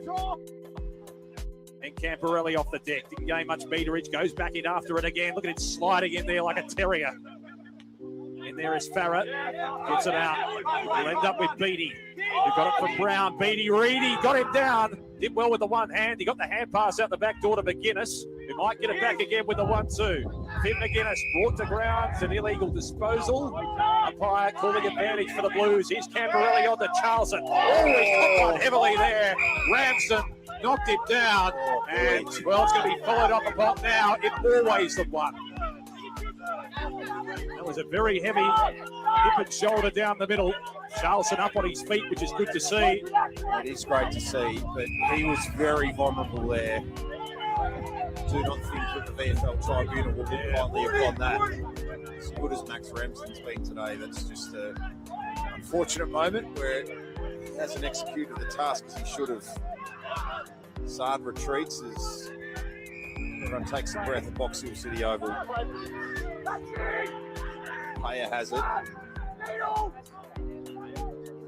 The Cody Anderson behind him on the ground. Futures to meet it. Ryan Brown wants to head back into the corridor, and the tackle means the kick heads back wide again. Doing well to muscle his way through. Reedy and co in good style was Keller. Box Hill had their issues connecting inside forward 50, and that was the case there as Henry was let down by the Keller kick. So margin at 29 points. The wind continuing to whistle through Box Hill City Oval. With the feels like well below whatever the air temperature is telling us. It's been a cold week in Melbourne, hasn't it? Continuing today. Throw in. Henry wins it down. Boyd. Fogarty tried to gain control of it. Good tackling from Charleston. Here's McGuinness. Can he set something up? He's kicked it wide and almost on the White Horse Road. So it bounces into the path of hopefully not oncoming traffic out there. They've got the spare footy in play. Free kick to the Blues. Sabatino sends a floating spiral punt. Ramsden approaches with vigour. Ben Camperelli at the fall of the ball. Gives it to Akers, who slugged to the turf. Good tackle affected.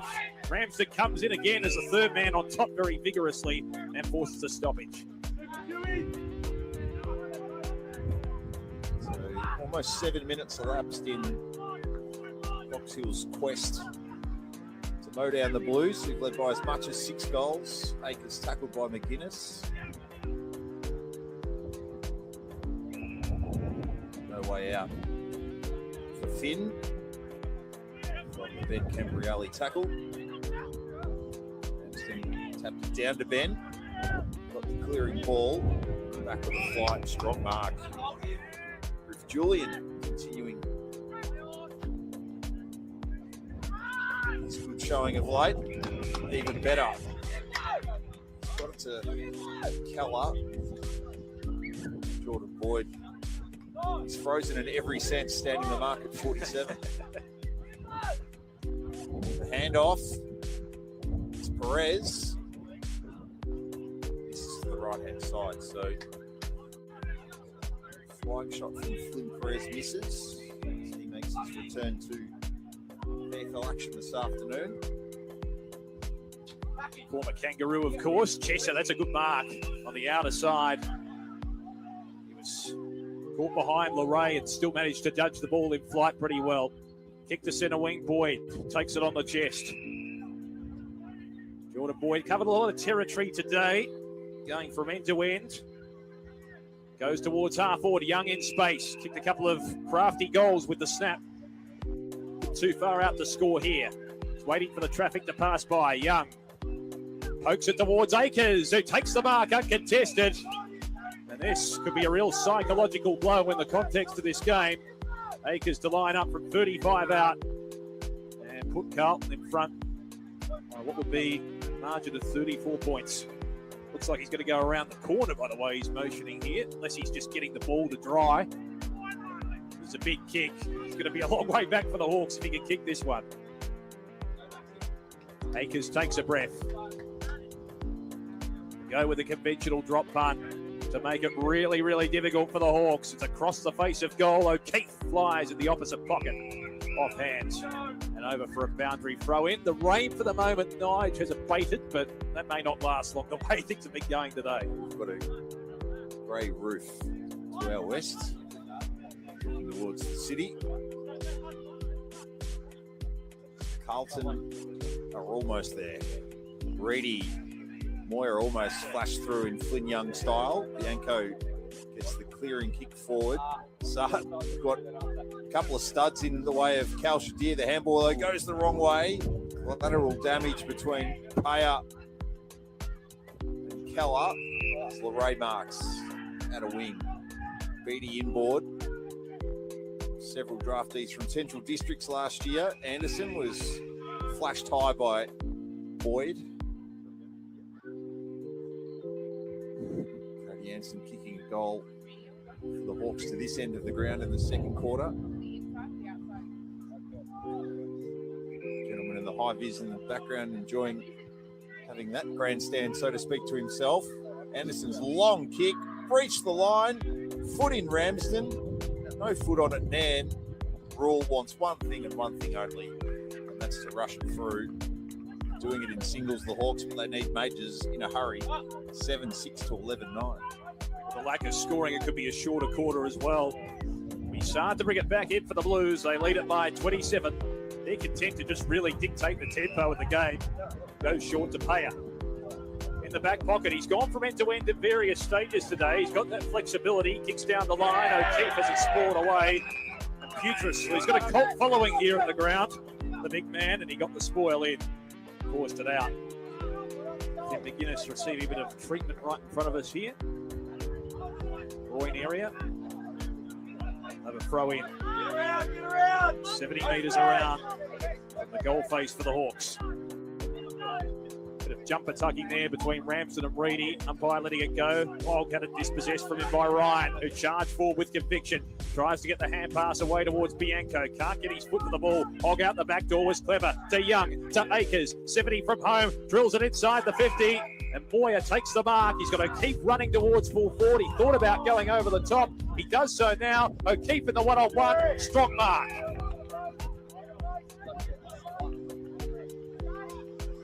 Well, how often have we seen that today, Knight? The quick transition off half-back. And there's plenty of space to work with inside the 450 for the Blues. Hudson O'Keefe. He's had a couple of stints in the ruck today. He's kicked a couple of goals as well in the forward line. A little bit of a cross breeze to contend with here, but if he kicks this, you almost have to say sayonara with the way the game has been played. O'Keefe. 38, shanked it, and it sneaks in from behind. His damage early this afternoon, Hudson O'Keefe with a couple of opening quarter majors. He's had 9 hitouts. Reedy's done the majority of the ruck work for the Blues with 20. Max Ramsden's had 22. He might not play any footy for a while. Bianco, he sold Julian into trouble. The Blues have got out numbers and numbers forward. Moyer couldn't quite connect with Cotter. Bianco funnels it out to Putris as the rain intensifies again. And that ball's going only one place. Skids out. They've had the heftiest zephyr of the afternoon behind it. And fresh wet ground as well. Harvey.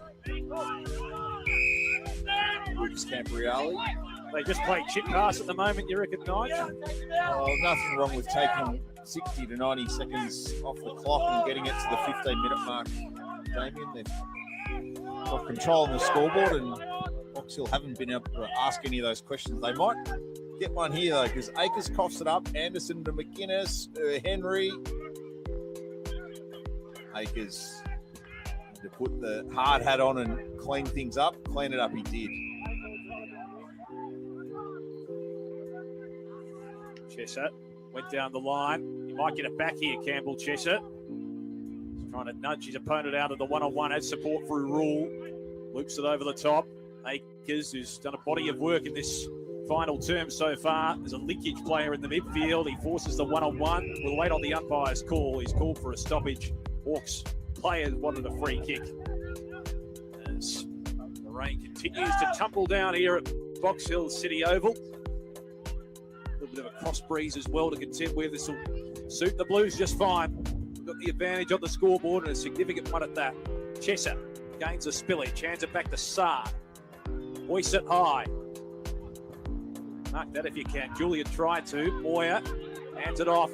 Here's a chance for Young on the burst. Unguarded square. Bouncing footy. Trickles through for a goal. Could that be the killer blow?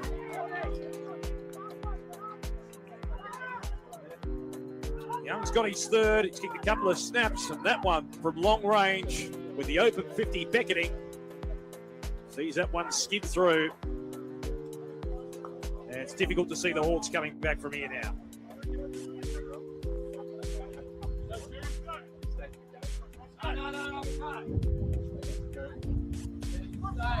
Third time Flynn Young's kicked 3 in the VFL this season.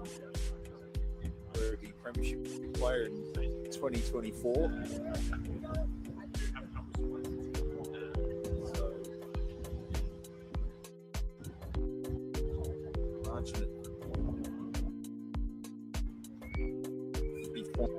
He's a long kick of the footy as well as being a crafty snapper around the body. I remember a game against Sandringham. He kicked 2 from outside 65 metres with the breeze out there at Trevor Barker Beach Oval. 48 VFL goals in his time. Charleston, been a good weekend for the family. Lockie with 3 goals yesterday for Werribee in their win over the Saints. Inside 50 go the Hawks. McLaughlin claims on a free. Payer picked it up. It's considered a kick as Anderson gloved it. That was a good kick in the conditions. Nan, central ball. LeRae leaves it for Ryan. He was stripped in the hog tackle. Charleston with a grubbing kick. Brown, LeRae goes distributing. Keller's kick. Beatty stayed afloat. Anderson's got power. And some precision to go with it too. Cody Anderson has a couple. He joins Brody McLaughlin and Cal Shadir as multiple goal kickers for the Hawks. They've only had the 4 goal kickers from their 8 so far, but the quick answer back to the Flynn Young goal. It'll take something pretty crazy from here, but 28 points keeps the Hawks afloat. Well, they'll have to fashion something remarkable because the rain is pelting down. This would be the heaviest downpour we've had for the day. It's almost blowing in sideways. And I suppose they did belie the conditions in forcing it forward and crafting a goal pretty quickly. They need more of it. 28 points the margin. We've gone 17 minutes in this final term. Back in the middle. Can that be an igniter for the Hawks? Ramsden hands it off. McGuinness. So he slipped over pretty awkwardly as he got the kick away. The Hawks have the chance to work it forward. Intercepted by Charleston. Did well through traffic. Hands it off. Ben Cambriali over the top. Well done there from Gresham. Hands it off. Hogg drills it towards half forward. Good mark on the slide there by Young. We know he's a long kick of the footy. Waits for a couple of leads. He's going to go retract back to Chesser. Now they've got a few options.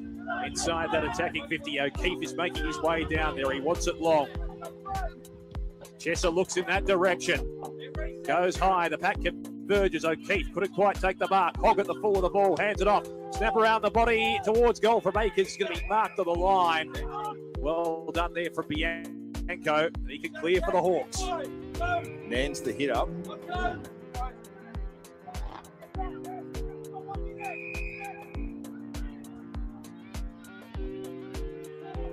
Julian. And Sofronides at half-back, but heads for Ramsden off his hands. Meeting at Payer, treating it like a dry ball. Davey got the tongue of the boot in, as did Hogg, but only as far as Putris. Fair catch, Chesser. Carlton can go through their gears. Sard. Got Gresham in space. He's involved in a couple of big hits in the opening quarter. He's now able to recover and be involved. Wide kick and nice work from Putris just to take pressure out of the kick and take the mark. He heads back for Bianco. The last line. I'm going to take a few risks here. The Hawks. Schubert coming a long way up the ground, takes the mark, wanting to get his hands on the footy. Chips it short. Julian going back with the fly. It was a bit awkward for him, but it bounces obligingly for him. Hands it off to Anderson from 52. Set sail for home. Misses to the left. Gee, it was an encouraging build-up, and if he had kicked that one, maybe, just maybe, the door would have been further ajar for them. 27 points the margin in favour of the Blues. It'll be Boyd to bring it back into play. Blues have a bye in the VFL next weekend. Collingwood at AFL level on Saturday night. Boyd's kick for O'Keefe. Front Davey. Classy return this afternoon. Lane Ward shrugged the Gresham tackle, got it to Schubert, who finds Beattie. Calls for something in the leading lane, had it from McLaughlin instead. Ducking to the other side is Keller, who can calm himself down, go back, try and kick this. 21 points, 21 minute. Just start to hit the Blues a bit psychologically. Taking his time as well. I know, obviously, time can be of the essence, but important that he nails it, particularly in the wet conditions. You've got to go through your routine.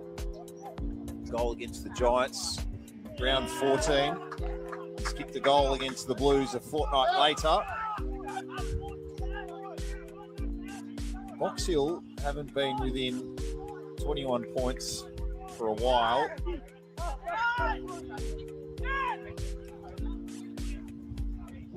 Pretty simple in these conditions if they can have some clearance dominance out of the middle. They can press their claims. Got to go back to the early part of the second quarter for the last time they've been this close. 21 minutes gone. Is there time? Managed to craft, ironically enough, a couple of goals in quick succession in probably the worst conditions of the day. Back in the middle. Henry wins it down. In goes Fogarty. Cluster of players around this football. Prout is in there. McGuinness emerges. Kick partially smothered. Ricochets back. Another smother. That came off the head of Blakers off Nan's kick. Off the ground. Kick towards Young and Sophronides. And the boundary line beats all comers. Blues just need to absorb the pressure. They lead it by 21 points. They came into the game as underdogs, and if they hold on and win, probably one of the more telling wins so far this season for them. Had some big ones. They've had some tight ones. Had some big losses too. Throw in. Reedy maybe slightly won it down. Fogarty happy to lock this one up. Lakers at the base of the pack. It comes out. Sweeping hand pass from Ward. McGuinness, he's a strong player. Slaps it forward. Was it in the back there against Boyd? I think it was. It'll be Keller to take it just forward at centre wing for the Hawks. Most recent goal kicker in the game. He'll take Boyd on. Will pivot back to his right foot. Deer can fly. Player claims the mark and was paid it. Terrific grab. Regardless of the conditions, but only enhances the degree of difficulty. He will give it back though. Sophronides playing his customary interceptor role. Sends that kick even higher. Deer coming through as McLaughlin provided a bit of a shield. Forward 50 stoppage for Box Hill. Margin 21. Clock at 23. Taking a while to pick themselves up.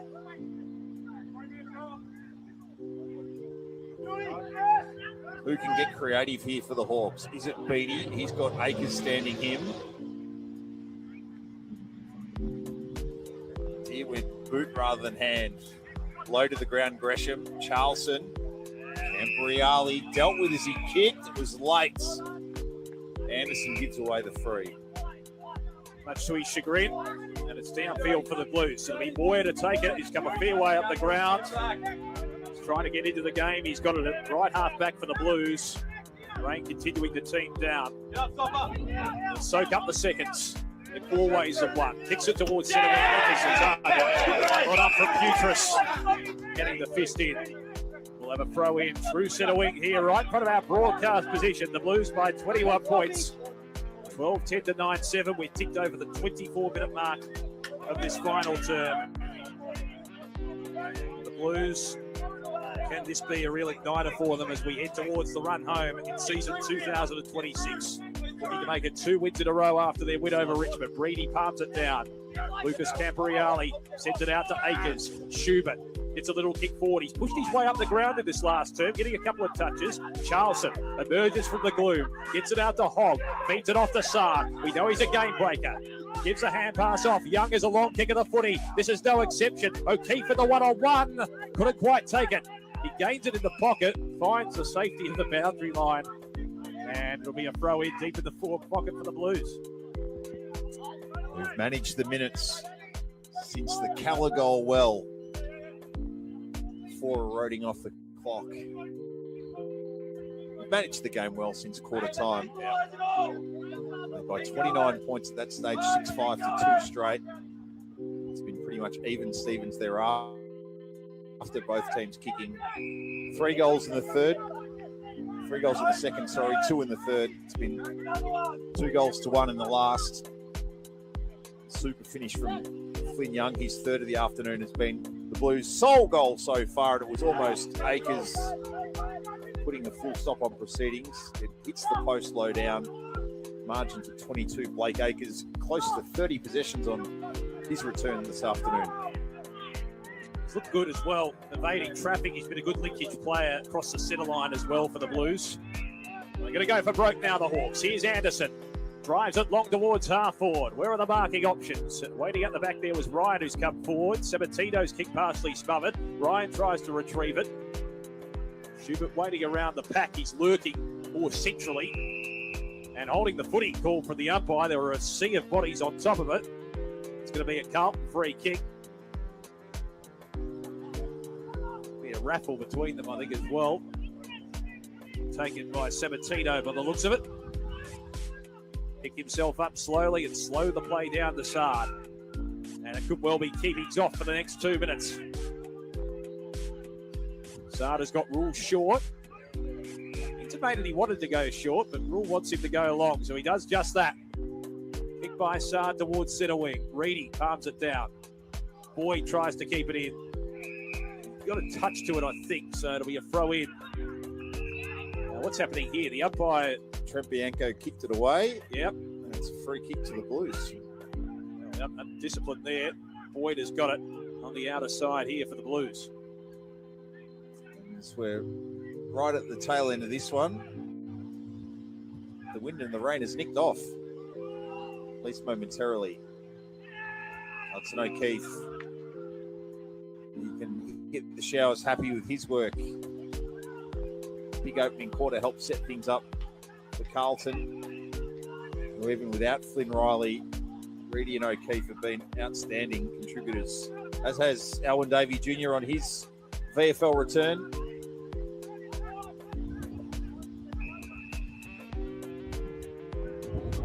That balance is maybe where Carlton can make a run in the Smithies VFL in the last third of the season.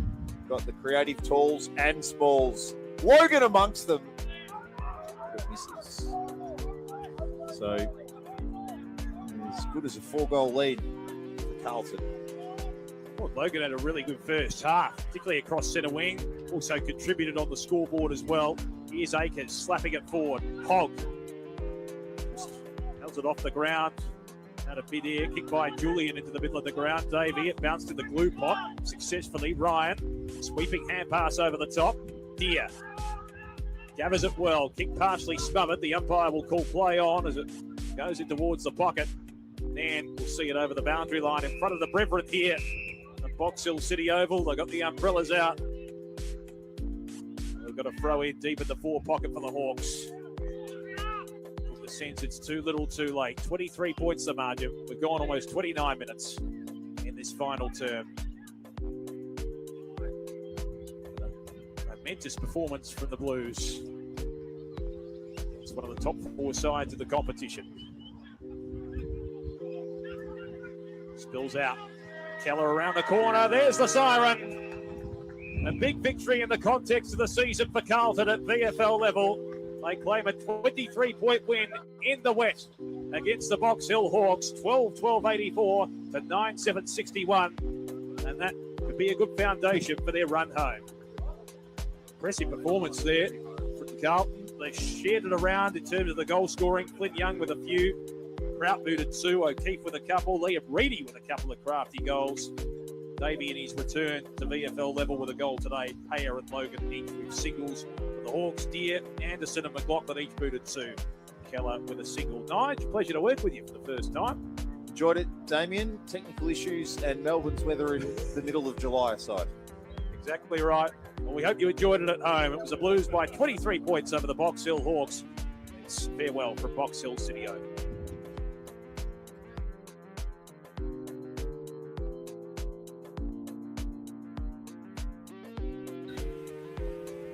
Right. Thanks for tuning in, guys and girls. Please like if you liked it and subscribe. I will be doing some more of these VFL and VFLW watch-alongs in the future. Go the Blues. See ya.